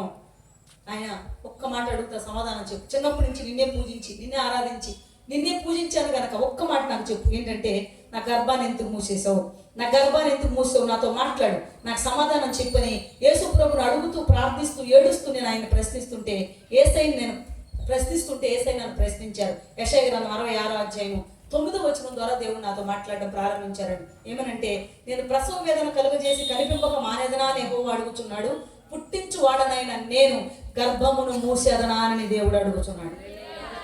నేనే పుట్టించే దేవుడిని అయితే నేను ఎందుకమ్మా నీ గర్భాన్ని మూస్తాను అన్నా. అయితే నువ్వు ప్రశ్నేసావు, నాకు జవాబు కావాలి. నువ్వు గర్భాన్ని మూసే దేవుడు కాకపోతే నా గర్భాన్ని తెరవాలి. మనుషులందరూ నన్ను చూసి నవ్వుతున్నారు ప్రభా, కనికరించని ప్రార్థన చేశాను. మన యేసయ్య ప్రార్థన ఆలకించు దేవుడు. నా ప్రార్థన కూడా ఆలకించారు, నన్ను గర్భవతిగా ఆశీర్వదించారు. ఈ విషయం తెలుసుకుని ఇంట్లో వాళ్ళకి చెప్తే ఎవ్వరూ నమ్మలేదు. హాస్పిటల్కి వెళ్తే డాక్టర్ గారు కూడా నమ్మలేదు. ఇంపాసిబుల్ రేపుగా ఒక్కసారి గర్భసంచి పాడే నాకు మళ్ళీ ప్రెగ్నెంట్ రాదు, నీకేదో డౌట్ అంతే. లేదు మేడం, నన్ను చెకప్ చేయమన్నప్పుడు ముందు రిపోర్ట్ రాని చూద్దామన్నారు. రిపోర్ట్ ప్రెగ్నెంట్ అని వచ్చింది. అంతకంటే ఆశ్చర్యకరమైన విషయం, సంతోషకరమైన విషయం ఏంటంటే నాకు నెలలు నిండాయి, దేవుడు మళ్ళీ చక్కని మగవాడని ప్రసాదించారు. రెండోసారి బాబు పుట్టినప్పుడు చాలా సంతోషపడ్డాను. అంటే ఇద్దరు కొడుకులు పుట్టారని సంతోషం కాదు నాకు, ఆయన కోరుకుంది జరిగింది, చాలా సంతోషం. ఇది నేను బాగా చూసుకుంటాను అనుకుని సంతోషపడ్డాను. నేను ఆశించిన మార్పులు ఏమో ఆయనలో రాలేదండి, క్రొత్త మార్పులు వచ్చింది. ఏంటి మార్పులు అంటే, ఆయనకున్న మానసిక స్థితిని బట్టి ఎక్కడికైనా బయటికి వెళ్ళిపోవడం, 2 లేక 3 రోజులు ఇంటికి రావట్లేదు, ఎక్కడికి వెళ్తారో చెప్పట్లేదు, పోనీ ఎప్పుడు వస్తారో చెప్పట్లేదు. మా అత్తగారికి మామయ్య గారికి అప్పటికే 60 సంవత్సరాల వయసు దాటిపోయిందండి. వాళ్ళు ఏమన్నారంటే, అమ్మ మీకు భోజనం పెడతాం, ఇబ్బంది ఏం లేదు, పిల్లలు మాత్రం మేము చూడలేమన్నారు. ఎందుకు చూడరు పిల్లల్ని? పెద్దోళ్ళకి జ్వరం, వీడికి జ్వరం తగ్గేలోపు వాడికి మోషన్స్ అవుతుంటే వీడికి వాంతులు. పసిపిల్లలకి ఏదో ప్రాబ్లం వస్తుంది, మీకు తెలుసు కదా, హాస్పిటల్కి వెళ్ళాలి. అప్పట్లో ఫీజులు మందులు ఛార్జీలు వారానికి 500 వేయండి. వాళ్ళు అన్నారు, మేము ముసలోడు, మేము బ్రతకనే అంతంత మాత్రంగా ఉంది, అమ్మా నీ తిప్పలు నువ్వు పడని 2 గిన్నెలు నాకు ఇచ్చేసి వేరే పెట్టేశారు. వేరే వండుకుంటాక నాకు సరుకులు లేవు, పని చేసుకుందామంటే నాకు పని చేసుకుని రాదు, అమ్మకు చెప్దామంటే పుట్టింటికి వెళ్తాం తీసుకెళ్ళిపోద్దామని భయం వేసి ఎక్కడికి వెళ్ళడం నాకు ఇష్టం లేక సంఘ విశ్వాసులకు వచ్చి చెప్పానమ్మా నా పరిస్థితి అంతా మీకు తెలుసు, మీరు చూస్తున్నారు, దయచేసి నాకు సహాయం చేస్తారా అన్న. చెప్పండి అమ్మా, పొలం పనికి వెళ్తున్నారు కదా, నన్ను కూడా తీసుకెళ్తాను. అమ్మో మీకు అలవాట్లేదు కదండి అన్నారు. అలవాటు కదమ్మా, అవసరం, మీరు ఏ పనికి వెళ్ళా వస్తాను అన్న. ఆ టైంలో వాళ్ళు ఊడుపులకు వెళ్తున్నారు. ఎన్నింటికి వెళ్ళాలి అని అడిగాను. 9ంటికి అండి అన్న. ఇంటికి ఎన్నింటికి వస్తామంటే సాయంత్రం 5ంటికి అన్న. ఇప్పుడు నా పరిస్థితి ఏంటంటే, పెద్దబాబు నడుస్తున్నాడు, చిన్నవాడికి 3వ నెల, వాడికి 3వ నెల అంటే నాకు 3వ నెలగా, నేను 3వ నెల బాలుతున్నాయి కదా. బాబు పాలు చేసి మా అత్తగారి దగ్గర బాబుని పడుకోబెట్టి సత్తయ్య నేను 5ంటి వరకు రానంట. అప్పుడు వరకు పాలు దాక్కుండా వీడు ఉండలేడు. సాయంత్రం వరకు వీడు పాలు దాక్కుండా ఎలా ఆపుతావు ఆపని చెప్పి బాబుని ఇచ్చి వెళ్ళిపోయాను. చేను గట్టి మీద నిలబడి చూస్తాం, మీరు నమ్మండి నమ్మపండి. కనీసం బట్టలు ఎలా మడుచుకోవాలో కూడా నాకు చేత అవ్వట్లేదు. చెరువు దిగాలంటే ఇలా దిగుతామా, కొంచెం బట్టలు మడుచుకుని దిగాలి కదా, చేత అవ్వట్లేదు. దిగుతుంటే దిగేసి ముందుకు నడవడమే కష్టం ఉందిరా నాయన నాకంటే, దిగేసి వెనక్కి నడిచి వచ్చి మొక్కలు పెట్టమంటున్నారు వాళ్ళు. ఊడుపు మొక్కలు వెనక్కి నడిచి పెడతారంట. అర్థమైంది మీకు? మా పని రాట్లా, కాసేపు చూసారు ఏమంటే పని రాదు. రైతులు వస్తే మేము చెప్తాం, గుట్లుగా 4 కట్టలు ఉన్నాయి కదా, అక్కడ నిలబడి 4 కట్టలు మేము వెనకాల పడేసి, యేసు ప్రభు పాటలు పాడతారు కదా, మీరు పాటలు పాడుతూ 4 కట్టలు వెనకాల ఏంటండి, రైతులు వస్తే కొంచెం పని నేర్పిస్తాం, అమ్మేకి రాదని మేము చెప్తామంటే ఉదయం నుంచి సాయంత్రం వరకు వచ్చి దాని పాటలని పాడేసి 4 కట్టలు వేసి సాయంత్రం 5 గంటలకు ఇంటికి వెళ్ళేటప్పటికి ఇంటి దగ్గర పరిస్థితి దారుణంగా ఉండేదండి. ఎందుకు దారుణం? 10 వాడని తెలుసా, 9ంటికి పాలిచ్చి వెళ్ళిపోయినాక 10 గంటల దగ్గర నుంచి వీడు పాల కోసం ఏడవడం మొదలు పెట్టేవాడంట. ఎప్పటి వరకు ఆపాలి వీడిని పాలు కాకుండా?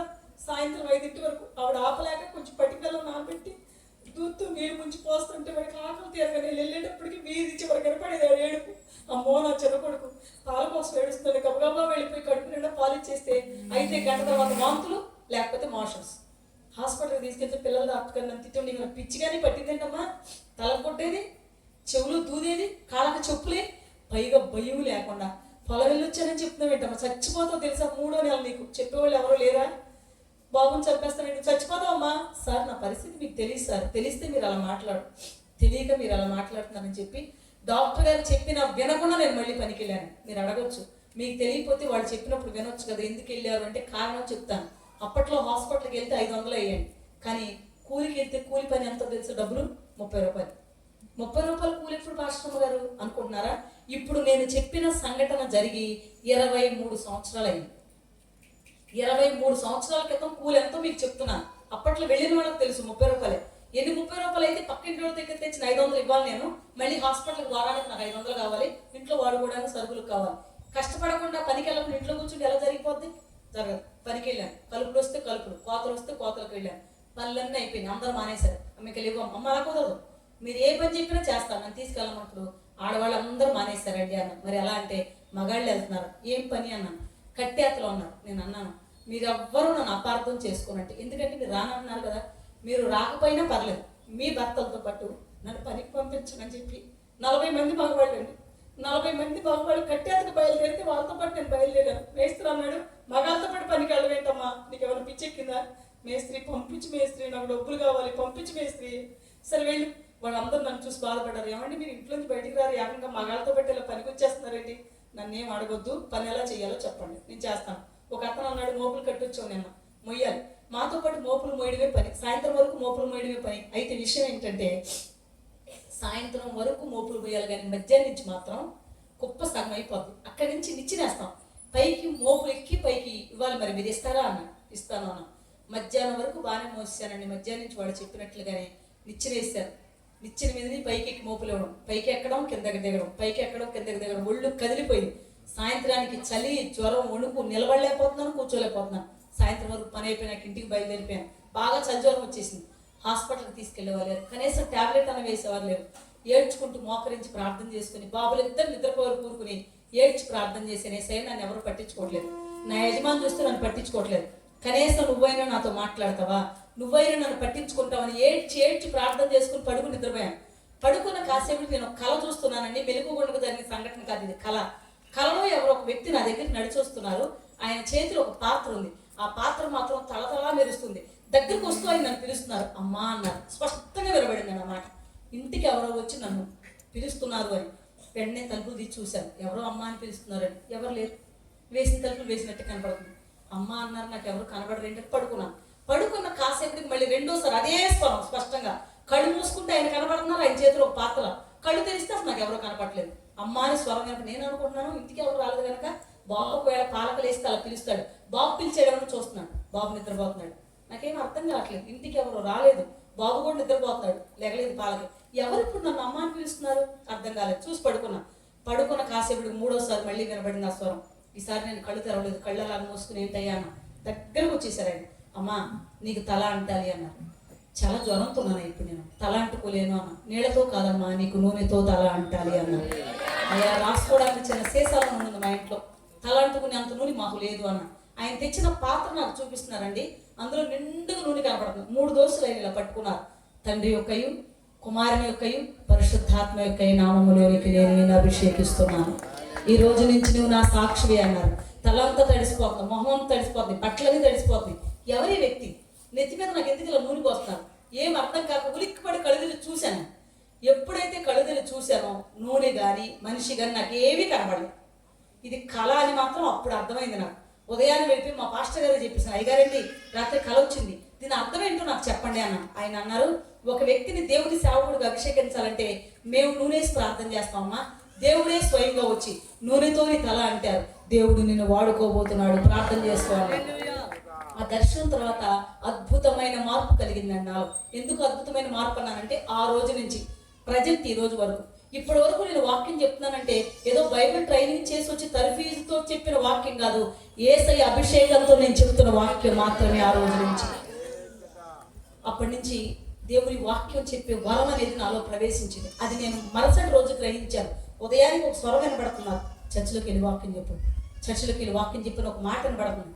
మళ్ళీ వెళ్ళి పాస్టర్ గారు చెప్పిన, అయ్యారండి రాత్రి ఏమో కల వచ్చిందని చెప్పాను కదా, ఉదయం ఈ మాట వినబడుతుంది, నేను ఏం చేయను పాస్టర్ గారు అన్న. ఆయన అన్నారు, అమ్మా దేవుని పిలుపు నీకుంది, ఎక్కడికో వెళ్ళి వాక్యం చెప్పడం ఎందుకు తల్లి, మన చర్చిలో బుధవారం స్త్రీలకోట నడిపించు, యూత్ మీటింగ్ నడిపించు, ఆన్లైన్ ప్రేయర్ నడిపించు, ఆదివారం నువ్వు వర్షిప్ నడిపించు, నేను వచ్చి వాక్యం చెప్తాను, సంఘ కాపరిగా నేను వాక్యం చెప్తాను, కార్యక్రమాలు చూడు అన్నాను.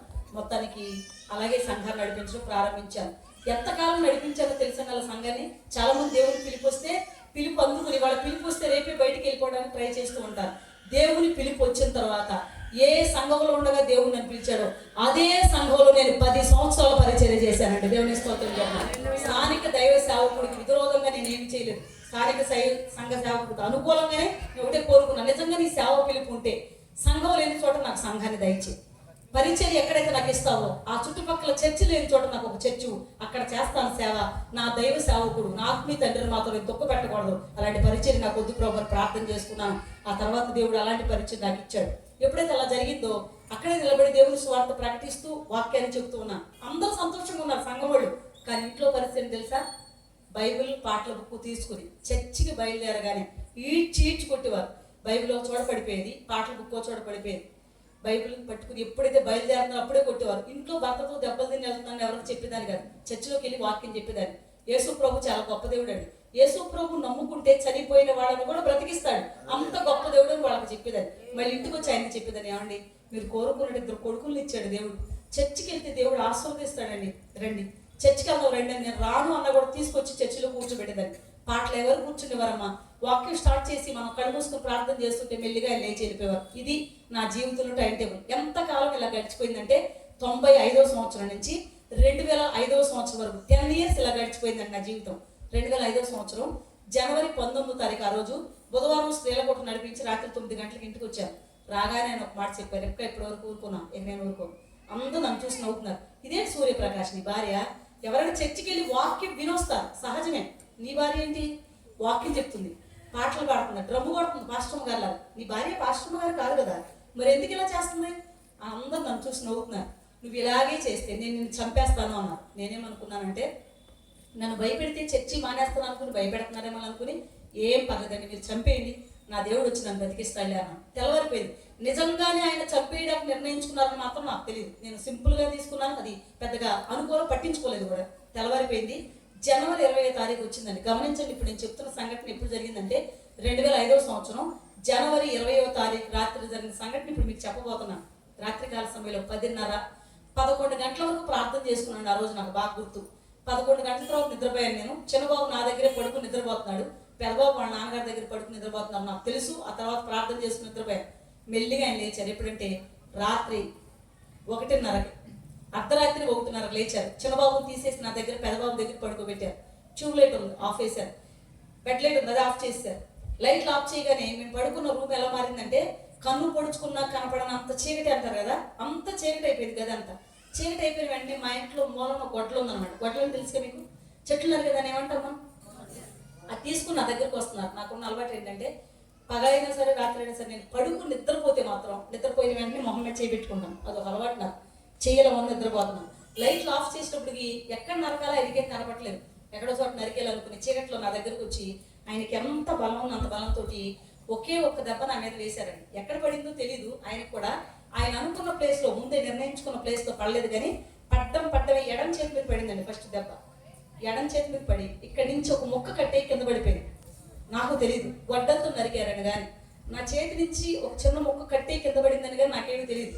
అర్ధరాత్రి 1:30కి నా చేతి నుంచి ఎంత బాధ ఎందుకు వస్తుందో అర్థం కాక పరిగెత్తుకుంటూ వెళ్ళిపోయి ట్యూబ్ లైట్ ఆన్ చేసి అరుస్తూనే తిరిగి చూసుకున్నప్పటికి ఇక్కడి నుంచి ముక్క కట్టయిపోయిన చిన్న ముక్క కింద కనబడుతుంది. ఇక్కడి నుంచి రక్తం ఆకుండా కారిపోతుందండి. ఇక్కడ ఎక్కువ నరాలు కట్టయిపోయిన, నాకు నరాలు కట్టయిపోవడం వల్ల మనం కుళాయి తిప్పేసి వదిలేస్తే అంత ఫోర్స్గా వాటర్ బయటకు కొట్టేస్తాం, అంత ఫోర్స్గా బ్లడ్ బయటికి చిమ్మేస్తుంది, ఆగట్లేదు. ఈ చేతి నొక్కేశాను, వండిపోతే ఏంటన్నా చంపేస్తాను. చర్చిలోకి వెళ్ళి వాక్యం చెప్పేవాడిని. అసలు మనలో ఎవరైనా ఉన్నారు నీలాగా? ఆ వాక్యం ఏంటి, ఆ పాటలు ఏంటి, ఆ డ్రమ్ములు ఏంటి, ఇవేమన్నా పెద్ద పాస్టర్ గారు ఏంటి, ఇంకెప్పుడు అలా చేయనని చెప్పు, నేను నిన్నేమీ చేయను అన్నారు. అప్పుడు గుర్తొచ్చిందండి, నిన్న ఆయన చెప్పిన విషయం నాకు గుర్తొచ్చింది. ఎవరిని చిన్నప్పటి నుంచి యేసు ప్రభు తప్ప ఎవరో నాకు తెలియదు. 2-3 రోజులు భోజనం చేయకుండా ఉండమంటే ఉంటానండి, చర్చికి వెళ్లకుండా ఉండలేనండి అన్నాను. ఇంకేదో చెప్పాలనుకున్నాను నేను, చెప్పే అవకాశం మాత్రం ఆయన నాకు ఇవ్వలేదండి. మళ్ళీ గొడ్డలు పైకెత్తారు. గొడ్డలు పైకెత్తారంటే అర్థం నరికేయడానికేగా. ఎప్పుడైతే ఆయన గొడ్డలు పైకెత్తారు ఒకే ఒక నిర్ణయానికి వచ్చారు, నేను చావనైనా చస్తాను కానీ యేసు ప్రభువుని వదిలేస్తాననే మాట మాత్రం నేను చెప్పను. నా ప్రాణం పోయినా నాకు ఇష్టమే, కానీ చర్చి మానేస్తాను, వాక్యం చెప్పడం మానేస్తాను అనే మాట మాత్రం నేను చెప్పనండి చెప్పను. నేను నిర్ణయానికి వచ్చాను. ఎప్పుడైతే ఆయన గొడ్డలు పైకి తీశారో 2 చేతులు ఇలా ముఖానికి అడ్డం పెట్టేసుకున్నాను. ఈ చెయ్యిలో పెట్టేశాను, ఈ చెయ్యిలో పెట్టి చేతులు తీ అని గట్టిగా అరుస్తూ భయపెడుతున్నారు, బెదిరిస్తున్నాను. ఎంత అరిసినా సరే అసలు ఇలా పట్టుకుని నిలబడిపోయాను, అలా నిలబడిపోయాను. ఎప్పుడైతే అలా నిలబడిపోయానో అదే గొడ్డలు పెట్టి చేతులు నరికేటి ప్రారంభించాను. గొడ్డలతో చేతులు నరుగుతుంటే అక్కడ సన్నివేశం ఎలా ఉంది తెలుసా? మనం ఒక చెట్టు నరుగుతుంటే చెట్టు ఎలా ఊగిపోద్ది, ఎలా కదిలిపోద్ది, అలా నేను కదిలిపోతున్నాను, నిలబడలేకపోతున్నాను. అయినా కూడా ఎంతసేపు నేను నిలబడి ఓర్చుకున్నానంటే పై నుంచి కింద వరకు 2 చేతులు నరికే వరకు ఓర్చుకున్నాను. నా చేతులు మీకు ఆల్మోస్ట్ బ్యాక్ సైడ్ ఉన్న వాళ్ళకి తప్ప ఈ ఫ్రంట్ ఉన్న వాళ్ళకి అందరూ కనబడతాయి నా చేతులు. ఎప్పుడైతే ఇలా ఓర్చుకున్నాను ఇంకా 2 చేతులు తెగిపోయి రక్తం కలిపి నా చీర అంతా తడిసిపోతుంది. ఇక నిలబడలేక 2 చేతులు కింద వదిలేద్దామని నిర్ణయించుకున్నాను. ఒక్కసారి నా చేతులు మీరు ఆడగా చూడండి, పై నుంచి కింద వరకు ఒకసారి చేతులు మీకు కనబడతాయి. ఆల్మోస్ట్ ఒకసారి మీ చేతులు కనబడుతున్నాయి అన్న, చేతుల మీద గాయాలు కనబడుతున్నాయి, మీ చేతులు మాకు స్పష్టంగానే కనబడుతున్నాయి అన్నవాళ్ళు. నా చేతులు కనుక మీకు స్పష్టంగా కనబడితే ఒక్కసారి చేయి పైకెత్తి నాకు చూపించండి, కనబడుతున్నాయి అమ్మా అన్నవాళ్ళు. ఎందుకు మిమ్మల్ని చేతులు చూపించుకొని అడిగానో తెలుసా? ఈ రాత్రి సాక్ష్యం చెప్పి ఇప్పుడే వెళ్ళిపోతున్నాను నేను, మళ్ళీ టైం కూడా లేదు. ఎవరన్నా అన్ని జనులు యేసు ప్రభువుకి తెలియని వాడు చాలా మంది రాత్రి సాక్ష్యం వింటున్నారు. ఆవిడెవరో సాక్ష్యం చెప్తుంటే మేము విన్నాం, రాత్రి సాక్ష్యం చెప్పింది గొడ్డలతో వాళ్ళ ఆయన నరికేసి అంటుంది. అలా నరికేస్తే ఒళ్ళంతా నాట్లు ఉంటాయి కదా, ఆవిడ ఒంటి మీద నిజంగానే నాట్లు ఉన్నాయా, మీకు కనపడినాయా అని మిమ్మల్ని అడుగుతారు. ఎందుకంటే వాళ్ళు వచ్చి చూడలేదు కదా నన్ను, మీరు చూసారా మీకు కనపడినాయా అని అడుగుతారు. అప్పుడు మీరేం చెప్తారు? ఆనాడు యేసు ప్రభుని కూడా అడిగారు, వచ్చింది నువ్వైతే ఒకసారి నీ గాయాలు మాకు చూపించు అన్నారు. అందులో వేలు పెడితే కానీ నమ్మనన్నాడు తోమ గారు.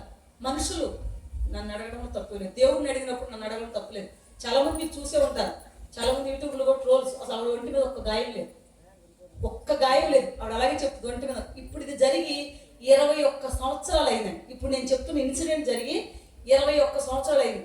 21 సంవత్సరాల తర్వాత నా ఒంటి మీద గాయాలు ఎంత స్పష్టంగా కనబడుతున్నాయి అంటే 21 సంవత్సరాల క్రితం నా గాయాలు ఎలా ఉంటాయి అర్థమవుతుంది మీకు? ఇది వాస్తవం అనడానికి ఇదే సాక్ష్యం మీకు. ఎప్పుడైతే ఇలా జరిగిందో ఇంకా 2 చేతులు కిందకు వదిలేశాను నేను.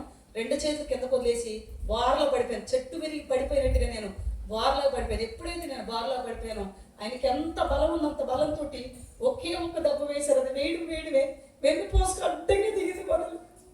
నిజంగా మన దేవుడు గొప్పవాడు, గొప్పవాడు కనుకే నన్ను బ్రతికించాడు.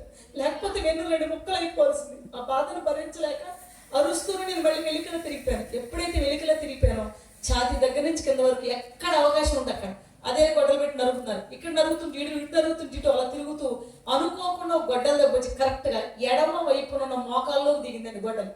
ఎప్పుడైతే గొడ్డలు మోకాల్లో దిగింది ఆ బాధ భరించలేక నేను అరుస్తూనే కుడివైపు తిరిగిపోయిన వెంటనే ఇంకొక బలమైన దెబ్బ పడింది. అది పట్టుకుని డొక్కులో నుంచి లోపల ఊపిరితిత్తు వరకు వెళ్ళిపోయింది. ఎలా వెళ్ళిందో వెళ్తే లాగుతుంటే రావట్లేదు, బట్టలు పట్టేసి స్పీడ్గా లాగేటప్పటికి ఆయన ముఖం ఆయన బట్టలు తడిసిపోయి గొడ్డలు పట్టుకోవడానికి కుదరట్లేదు, జారిపోతుంది. మళ్ళీ గొడ్డలు పైకి ఎత్తారు, ఇంకొక దెబ్బ వేసారు. అది వేడివే కుడి చేతి మీద కరెక్ట్గా ఇక్కడ పడిందండి, ఈ ప్లేస్లో పడింది. ఇక్కడ తెగిపోయింది చెయ్యి. ఎప్పుడైతే ఇక తెగిపోయిందో గొడ్డలు పట్టుకోవడానికి కుదరట్లేదు, జారిపోతుంది. రక్తం చిమ్మేసి గొడ్డల కింద పారేసి నిలబడిన వైపు చూస్తున్నారు. ఇప్పుడు నా కండిషన్ ఎలా ఉందంటే నాకేం అర్థం కావట్లేదు. కళ్ళు తేలిపోతున్నాయి, కళ్ళు మూతలు పడిపోతున్నాయి. కొట్టుకున్నాను. ఒక కోడిని గనక మెడ కోసి ఆ ప్రక్కన వదిలేస్తే ఎలా తన్నుకుంటుందో అంతకంటే భయంకరంగా నేను తన్నుకున్నాను. ముఖ్యంగా నాకు కళ్ళు కనపట్ల, కళ్ళ నిండా రక్తం పడిపోయింది. ఏం జరుగుతుందో తెలియట్లేదు. ఇల్లంతా కొట్టుకున్నాను. ఇంకా త్వరగా నా ప్రాణం పోవాలని బహుశా ఆయన కోరికేమో నాకు తెలియదు. మా తలుపుకు 2 రెక్కలు ఉంటాయి కదా, అవి అటు ఇటు కదులుతుంటే కదలకుండా ఉండాలని నేనే ఒక ఇటుకరాయి తీసుకొచ్చి తలుపు దగ్గర పెట్టాను. ఇటుకరాయి పెట్టింది అయితే నేనే, ఎప్పుడో పెట్టాను ఇటుకరాయి. ఇల్లు కట్టిన రాళ్ళు ఉంటాయి కదా ఇటుకరాళ్ళు, తలుపు దగ్గర అడ్డం పెట్టింది నేనే. ఆయన వెళ్ళారు, ఆ రాయి తీసుకుని నా దగ్గరకు వచ్చారు. నా దగ్గరకు వచ్చి నా దగ్గర కూర్చుని ఆ ఇటుకరాయి పెట్టి నా గుండె మీద కొట్టడం ప్రారంభించారు. ఇటుకరాయి పెట్టి గుండె మీద గుద్దుతుంటే పైన చర్మం అంతా తగిలింది ఫస్ట్. ఆ తర్వాత గుండెకి తగిలింది, రక్తం అంతా చిట్లిపోయింది, కారిపోతుంది. కండకి తగిలినప్పుడు అలా రక్తం చిట్లి బయటికి కారిపోతుంది. ఎప్పుడైతే రక్తం బయటకు వచ్చేస్తుందో ఒక 10 దెబ్బల వరకు ఆ బాధ అనుభవించాను నేను. 10 దెబ్బల తర్వాత ఆయన రాయి కింద మారేసి ఇప్పుడు నిలబడి నా వైపు చూస్తున్నారు. ఇప్పుడు నా కండిషన్ ఎలా ఉంది తెలుసా? నాకేం తెలియట్లేదు. నేల మీద ఉన్నాను, గాల్లో ఉన్నాను కూడా తెలియట్లేదు. నా బాడీ మొత్తం తేలిపోతుంది. లాస్ట్ మినిట్లో ఉన్నానని మాత్రం నాకు అర్థమైంది. నేను అనుకున్నాను ఎలాగో నేను చనిపోతాను కనుక చనిపోయే ముందు చిన్న ప్రార్థన చేసుకోవాలని మాత్రం నాకు ఒక ఆశ కలిగింది. నోరు తెరిచాను, ప్రార్థన చేద్దాం. చాలాసేపు నేను ప్రయత్నం చేశానండి ప్రార్థన చేద్దామని. ప్రార్థన కాదు కదా, యేసయ్య ఒక్క మాట కూడా నా నోటి నుంచి రాలేదు. ప్రార్థన చేయలేకపోయాను. మనసులో యేసయ్యని తలంచుకున్నాను. నా దగ్గరకు వచ్చేస్తున్నాను, యేసయ్య నా 2 బిడ్డల్ని నా యజమాని చేతులకు అప్పగిస్తున్నానని ఒక్క మాట మనసులో అనుకుని కళ్ళు మూసుకున్నాను. ఎప్పుడైతే కళ్ళు మూసుకున్నానో ఆయన గబగబా బయటకు వెళ్ళిపోయారు. చుట్టుపక్కల జనం అందరూ ఎవరి మట్టుకు వాళ్ళే కంగారు పడిపోయి వాడు కంగారుగా అరుస్తుంటే కేకలను పడుతుంటే రోజు కొడతాడు కదా అలా కొడతాడు అనుకుని వాళ్ళు వరండాలోకి వచ్చి చూశారు. చూడగానే రక్తం కనపడ్డాడు. భయం వేసిపోయి అమ్మో కొట్టింది గొడ్డలతో బాబోయ్, కర్రతో గిరతో కొట్టలేదు, గొడ్డలు కనపడుతుంది, గొడ్డలో కొట్టేసి ఇప్పుడు మనం లోపలికి వెళ్ళామంటే గొడవలు అవుతాయి అని వెళ్ళి మా ఊరి ప్రెసిడెంట్ గారికి చెప్పేశారు. ప్రెసిడెంట్ గారు వచ్చారు. ఆయన వచ్చి అక్కడ పరిస్థితి అంతా చూసి ఆయన ఒక సలహా ఇచ్చారు వాళ్ళకి. దయచేసి అమ్మాయి పడుకున్న గదిలోకి ఎవరు వెళ్ళొద్దు, వేలు ముద్రలు పడతాయి, అడుగులు పడతాయి, జాగ్రత్త, చేతులు తలుపుల మీద కూడా పెట్టద్దు, మీరు కేసులు అవుతాయి, ఇప్పుడు చాలా గొడవలు అయిపోతుంది, లోపలికి ఎవరు వెళ్ళొద్దనేటప్పటికి ఎప్పుడైతే ప్రెసిడెంట్ గారు చెప్పారు ఇంకా భయం వేసిపోయి లోపలికి అడుగు కూడా పెట్టలేదు ఎవరు. ఎంతసేపు చూసారో తెలుసు నన్ను అలా రాత్రి 1:30కు నరికేస్తే తెల్లవారు 5 వరకు అలా చూస్తూనే ఉండిపోయారు. మా అత్తగారు తెల్లవారుజామున 5 గంటల తర్వాత మా అత్తగారు వచ్చారు నా దగ్గరికి. ఆవిడ కూడా బహుశా భయపడిపోయారు, కానీ నేను చనిపోయాను బ్రతుకున్నాను ఒకసారి కన్ఫర్మ్ చేసుకోవడానికి నా దగ్గరికి వచ్చి గట్టిగా ఏడుస్తున్నారు, చెంప మీద కొడుతున్నారు. అమ్మాయి మాట్లాడమ్మాయి, చనిపోయావు బ్రతుకున్నావు మాకు అర్థం కావట్లేదు, మాట్లాడేది ఏడుస్తూ చెంప మీద కొడుతున్నారు. నాకు అర్థమైంది. మా అత్తగారు వచ్చారు. మాట్లాడదామంటే మాట రావట్లేదు, కొన్ని కాళ్ళు చేతులు కదుపుదామంటే కాళ్ళు చేతులు కదపలేకపోతున్నాను. శక్తి అంతా కూడా తీసుకుని మూలుగుదామని ప్రయత్నం చేస్తుంటే ఆ మూలుగు ఆవిడకు వినబడింది. అది ఓ బ్రతికే ఉందని చెప్పి బయట వాళ్ళకి చెప్పేటప్పుడు వాళ్ళకి ధైర్యం వచ్చి 2-3 దుప్పట్లు తీసుకొచ్చి నాకు చుట్టేసి ఒక ఆటోలో పడుకోబెట్టి విజయవాడ తీసుకెళ్ళిపోదాం అన్నారు. విజయవాడ వెళ్ళేవరకు అమ్మే బ్రతకదాం అన్నారు. గుడివాడ అన్నారు. మధ్యలో చచ్చిపోద్దు అన్నారు. మరి ఏం చేద్దాం అన్నారు. ప్రక్కనే హాస్పిటల్లో జాయిన్ చేద్దామని మా ఊరికి అంటే మా అత్తగారి ఊరికి 2 కిలోమీటర్ల దూరంలో ఉన్న హాస్పిటల్లో నన్ను జాయిన్ చేశారు. నన్ను హాస్పిటల్లో జాయిన్ చేసిన ఊరి పేరు ముదినేపల్లి. ముదినేపల్లిలో ఆర్టీసీ బస్టాండ్ ఎదురుగానే ఉంటుంది. హాస్పిటల్ పేరు బాలాజీ నర్సింగ్ హోమ్. డాక్టర్ గారి పేరు వెంకట్రావు గారు, మిలిటరీ డాక్టర్ గారు, ఎంబీబీఎస్ డాక్టర్ గారు. ఇప్పటికీ హాస్పిటల్ అక్కడ ఉంది. డాక్టర్ గారు ఇంకా వర్క్ చేస్తూనే ఉన్నారు. తెల్లవారుజామున తీసుకెళ్ళి అదే హాస్పిటల్లో జాయిన్ చేశారు. డాక్టర్ గారు వచ్చారు, ఒకే ఒక మాట మాట్లాడారు. ఎంతమంది కలిసి అమ్మాయిని నరికేశారు అన్నారు. ఎంతమంది కాదండి, భర్తేనండి. మేము ఇలాంటి కేసులు జాయిన్ చేసుకోకూడదు, మాది ప్రైవేట్ హాస్పిటల్లో పనిచేయండి, గుడివాడ లేకపోతే విజయవాడ తీసుకెళ్ళిపోండి, గవర్నమెంట్ హాస్పిటల్లో జాయిన్ చేయండి, కాసేపటికి అమ్మాయి చనిపోతాయి, మెడికల్ లీగల్ కేసులు అవుతాయి, నాకెందుకు వచ్చింది కూడా ఇదంతా ఆయన వెళ్ళిపోతున్నారు. మా వాళ్ళందరూ వెళ్ళి కాళ్ళు పట్టుకున్నారు. సార్ కొంచెం వినండి సార్, మేము చెప్పే మాట, చనిపోయినా పర్లేదు మేమేమనం, కానీ జస్ట్ జాయిన్ చేసుకోండి. ఆయన లోపలికి తీసుకెళ్లారు. ఆపరేషన్ థియేటర్లో నన్ను పడుకోబెట్టి మత్తు డాక్టర్ గారికి ఫోన్ చేశారు. ఆయన వచ్చారు. రావడమే మత్తు డాక్టర్ గారు నాతో మాట్లాడుతున్నారు. అమ్మనికి ఒక ఇంజక్షన్ చేస్తాను, కంగారు పడకూడదు. ఇంజక్షన్ చేస్తే కంగారు ఎందుకు అనుకున్నాను నేను మనసులో. నాకు తెలీదు, మీకు తెలీదు. ఇక్కడ పెద్ద ఆపరేషన్ చేయించుకున్న వాళ్ళు ఎవరు ఉంటే వాళ్ళకి అర్థం అవుద్ది ఇంజక్షన్ అంటే ఏంటో. తల తీసుకొచ్చి కాళ్ళ దగ్గర నొక్కి పెట్టి మనిషిని చాపు చుట్టేసినట్టు చుట్టేసి వెనుక ఒక ఇంజక్షన్ చేస్తే టాప్ టు బాటమ్ శరీరం అంతా మత్తు వస్తుంది అన్నమాట. ఇప్పుడు ఆ మత్తు ఇంజక్షన్ నాకు చెయ్యాలి. ముఖ్యంగా డాక్టర్కి తెలియదు, వెనకాల నా వెన్ను గడ్డలతో నరికేసి ఉంది. పై గాయాలే చూస్తున్నారు, అడుగు గాయాలు వాళ్ళకి కనబట్టలేదు. ఎప్పుడైతే డాక్టర్ గారు వచ్చారు, ఇంజక్షన్ రెడీ చేసి ఓకే అమ్మాయిని ఫోల్డ్ చేయండి అన్నారు, అంటే వంచండి అన్నారు. ఎప్పుడైతే వంచమన్నారో కాళ్ళ దగ్గర ఉన్న స్టాఫ్ అందరూ తల దగ్గరకు వచ్చారండి. పడుకున్నాను కదా నేను, ఇలా పడుకున్నాను, లేపిడి తిప్పుతుంటే చెట్టు పెరిగినట్టు వచ్చింది సౌండ్. తల తీసుకొచ్చి కాళ్ళ దగ్గర నొక్కారు. ఎప్పుడైతే కాళ్ళ దగ్గర నొక్కారో వెన్నులోంచి ఆగకుండా పోతుంది బ్లడ్. నాకు వెనకున్నారు సార్ ఈ అమ్మాయికి వెనకాల వెన్ను కూడా దిగిపోయింది సార్, ప్లీజ్ సార్ మీరు వెనకరండి సార్. ఎందుకంటే డాక్టర్ గారు తిరిగి వచ్చారు, ఇంత దూరం తీసుకొచ్చి లోపలికి నొక్కేశారు. నొక్కేసి పడుకోబెట్టేశారు. పడుకోబెట్టిన కాసేపటి వాళ్ళందరూ మాట్లాడుకున్నారు. సార్ ఇంజక్షన్ ఫెయిల్ అయింది సార్, బాగా నరాలు కట్ అయిపోయింది సార్ ఈ అమ్మాయికి, ఒకసారి ఆ అమ్మాయి కోఆపరేట్ చేస్తే అడిగిన 2సార్లు ట్రై చేద్దాం అన్నారు. నా దగ్గరికి వచ్చారు. అమ్మ ఇంకొకసారి నీకు బాగా బ్లడ్ పోవడం వల్ల నరాలు కట్టుకోవడం వల్ల ఇంజక్షన్ ఫెయిల్, మీకు దండం పెడతాను సార్, మీరు వంచుతుంటే భయంకరమైన బాధ తట్టుకోలేదు. వద్దు సార్ అన్నా వినకుండా 2సారి మళ్ళీ గట్టిగా ఫోల్డ్ చేసి దూది బాగా అడ్డం పెట్టి ఇంజక్షన్ చేశారు. చేసి పడుకోబెట్టేశారు. పడుకోబెట్టిన 10 నిమిషాలు ఆగారండి. 10 నిమిషాల తర్వాత ఇద్దరు వచ్చి ముందు నిలబడ్డారు. డాక్టర్ గారు, మత్తు డాక్టర్ గారు, ఎంబీబీఎస్ డాక్టర్ గారు, మత్తు డాక్టర్ గారు నా వైపు చూస్తూ నాతో మాట్లాడుతున్నారు. అమ్మ నీకేమైనా తెలుస్తుందా, మేమేం చేస్తున్నామో తెలుస్తుందా, నేనేం చేస్తానో చెప్పగలవా, చెప్తాను. చేయబట్టుకుని ఇలా గిచ్చారు. నేనేం చేస్తున్నాను అన్నారు. మీరు నన్ను గిచ్చుతున్నారు సార్ అన్నారు. ఒక్కసారి ఈ అమ్మాయి బంధువుల్ని ఆపరేషన్ థియేటర్లో పిలవండి అన్నారు. మా వాళ్ళందరూ లోపలికి వచ్చారు. మీ అమ్మాయికి మేము ఏం చేసాం తెలుసా, 2 సార్లు పెద్ద ఆపరేషన్ చేసే వాళ్ళకి చేసి ఇంజక్షన్ అది 2 సార్లు చేస్తే గిచ్చుతున్నారని చెప్తుంది. కళ్ళు తెరిచి చూస్తుంది, మాతో మాట్లాడుతుంది. ఒక్కసారి ఇంజక్షన్ చేస్తే పెద్ద ఆపరేషన్ అయిపోయిన తర్వాత గంట వరకు స్పృహరాదు ఎవరికైనా సరే. ఈ అమ్మాయి అంటే ఇలా మాట్లాడుతుంది అంటే ఆల్రెడీ ఇంజక్షన్ 2సారి ఫెయిల్ అయింది. 3వసారి కనుక చేసామనుకోండి కోమాలోకి వెళ్ళిపోద్ది, లేదంటే కొంతమంది చనిపోతారు. మెడికల్కి వ్యతిరేకమైన పనులు మేము చేయకూడదు కనుక చేయను, కుట్లేయడం కుదరదు, తీసుకెళ్ళిపోండి అన్నారు. మా వాళ్ళందరూ ఏడుస్తున్నారు. సార్ ఏదో కూడా చేసి అమ్మాయి కుట్లేయండి సార్, ఆ గాయాలు సార్ మేము చూడలేకపోతున్నాం సార్, మీరు వెళ్ళిపోండి అన్నారు. అందరూ పంపించేశారు. మత్తు డాక్టర్ గారు వెళ్ళిపోయారు. నాతో ఎంబీబీఎస్ డాక్టర్ గారు మాట్లాడుతున్నారమ్మా, నిన్నంటే ఇలా చూడలేరంట, నీ గాయాలు చూడలేరంట, ఒక్కసారి కుట్లేసి పంపించమని మీ వాళ్ళు బ్రతులాడుతున్నారు. నువ్వు ఓర్చుకుంటానంటే ఒక ఛాన్స్ ఉందమ్మా చెప్పండి సార్. నేను మిలిటరీ డాక్టర్ గానమ్మా, మిలిటరీలో చేసి వచ్చాను నేను, అందుకే మిలిటరీ డాక్టర్ అంటాను. ఇప్పుడు నువ్వు ఓర్చుకోగలిగితే మిలిటరీ ట్రీట్మెంట్ చేసి అయితే నీకు కుట్లు వేయచ్చు అన్నారు. అయితే వేసేయండి సార్ అన్న. ఏంటి వేసేసేది? 5 కుట్లు 10 కుట్లు పడతాయి అనుకుంటున్నాం ఏంటమ్మా, వేసేయండి అని చెప్తున్నావు అన్నారు. ఎన్ని కుట్లు పడతాయి సార్? చెప్పకూడదమ్మా, చెప్తే నువ్వు భయపడతావు అన్నారు. అసలు భయపడండి సార్, పర్లేదు చెప్పను. ఆయన చెప్తున్నారు, అమ్మా 85 కుట్లు పైన పడతాయమ్మా నీకు అన్నారు. నేను అన్నాను 85 కుట్లు పడితే ఎంత బాధ వస్తుందో తెలియదు సార్, కానీ అంతకంటే భయంకరమైన బాధ ఉంది నా మనసులో. అసలు నాకు పెళ్ళంటేనే అర్థం తెలియదు. పెళ్ళైనప్పుడు నా జీవితమే ముగిసిపోయింది. ఆ బాధ ఉంది, ఈ బాధ ఉంది సార్, ఓర్చుకుంటాను సార్, వేయండి అన్న. ఎప్పుడైతే వేయమన్నానో రెడీ చేశారని స్టాఫ్ అందరిని పిలిచేశారు. చుట్టూ నిలబడండి, కాళ్ళు చేతులు గట్టిగా పట్టుకుని ఆయన కదలకుండా పట్టుకొని చాలు నేను చేస్తాను ట్రీట్మెంట్ అన్నారు. చుట్టూ నిలబడి స్టాఫ్ పట్టుకున్నారు. డాక్టర్ గారు నన్ను ఏం చేస్తారులే అనుకున్నాను, కానీ ట్రీట్మెంట్ మొదలు పెట్టినాక తెలిసింది బాధ. సూది పట్టుకుని సూదికి వైర్ ఎక్కించి ఈ ముందు ఈ పోయిన మొక్క దగ్గరే మొదలెట్టారండి కుట్లు. ఇక్కడ ఎక్కువ గాయమైంది కనుక ఎక్కడి నుంచో మొదలెట్టారు. ఈ పోయిన మొక్క గట్టిగా ఇలా పట్టుకుని సూది లోపల గుచ్చి దారం లాగారండి. ప్రాణం అల్లాడిపోయింది నాకు. కండలోకి సూది దిగి వైర్ లాగుతుంటే ప్రాణం పోతే అనిపిస్తుంది. ఈ కండ రెండు అతుక్కోవాలి కనుక టైట్ చేసి బిగించేస్తున్నారు. ఎప్పుడైతే ముడేస్తున్నారో ప్రాణం అల్లాడిపోయింది. 2-3 కుట్లు వేసినప్పటికీ ఇక తట్టుకోలేక అరుస్తుంటే డాక్టర్ గారు వాళ్ళు నొక్కి పట్టండి అన్నారు. 2-3 కుట్లు అయిపోయిన తర్వాత ఇక నాకు బాధ భరించలేక బల్ల పెంచి కింద పడిపోయి వాళ్ళందరూ తన్నేసి వాళ్ళని తోసేసి వెళ్ళిపోదామని ఒక అరగంట ప్రయత్నం చేశాను. నేను పారిపోదామని అరగంట తన్నుకున్నాను. అరగంట తర్వాత ఇక అసలు తన్నుకునే ఓపిక కూడా లేదు నా దగ్గర, అయిపోయింది. వదిలేశాను. నేను ఎప్పుడైతే వదిలేశాను వాళ్ళు కుట్లేస్తుంటే ఆ బాధ భరించలేక, నా బాధ నేను తట్టుకోలేక అరిసి స్పృహ కోల్పోయాను. తీసుకొచ్చి వార్డులో పడుకోబెట్టేశారు. ఉదయాన్నే మా అమ్మ కబురు చేశారంటే అమ్మ వచ్చింది.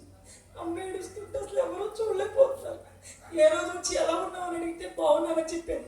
అల్లుడు గారు ఎలా చూస్తున్నారంటే చాలా బాగా చూస్తున్నారమ్మా అని చెప్పేది. ఒక్క రోజైనా సరే కొడుతున్నారని కానీ తిడుతున్నారని కానీ నేను బాధలు పెడుతున్నాను నా కూతురు నాకు చెప్పలేదు. ఆఖరికి నా కూతురుని చంపేశారని ఆవిడ ఏడుస్తుంది. వినడమే, మాట్లాడలేదు. అందరూ వెళ్ళిపోయారండి. చివరికి అమ్మొక్కతే నా దగ్గర ఉండిపోయింది. పలకరించి వెళ్ళిపోయారు. 3 రోజుల వరకు నేను బాగానే ఉన్నానండి. ఎలా ఉన్నానో అలాగే ఉన్నాను. రక్తం కారుతుంది అంతే, అంతకుమించి మార్పులు ఏమి రాలేదు 3 రోజులు. 4వ రోజు నా కండిషన్ పూర్తిగా మారిపోయిందండి. 3 రోజులు రక్తం కారిన నా శరీరం 4వ రోజు రక్తం కారడం ఆగిపోయింది. ఎప్పుడైతే రక్తం కారడం ఆగిపోయిందో కంప్లీట్గా బాడీ స్వెల్లింగ్ వచ్చేసింది. కడుపు 9 నెలల కడుపు అంత కడుపు వచ్చేసింది. మొహం ఎంత లావు ఉబ్బిపోయింది, కాళ్ళు చేతులు ఉబ్బిపోయింది. కలర్ చేంజ్ అయిందండి. బ్లూ కలర్లోకి వచ్చేసింది బాడీ అంతా. తెల్లవారుజాము 4:30-5 ఆ ప్రాంతం నుంచి చీము కారడం ప్రారంభించింది. వచ్చే చీము దుర్వాసన వస్తుంది.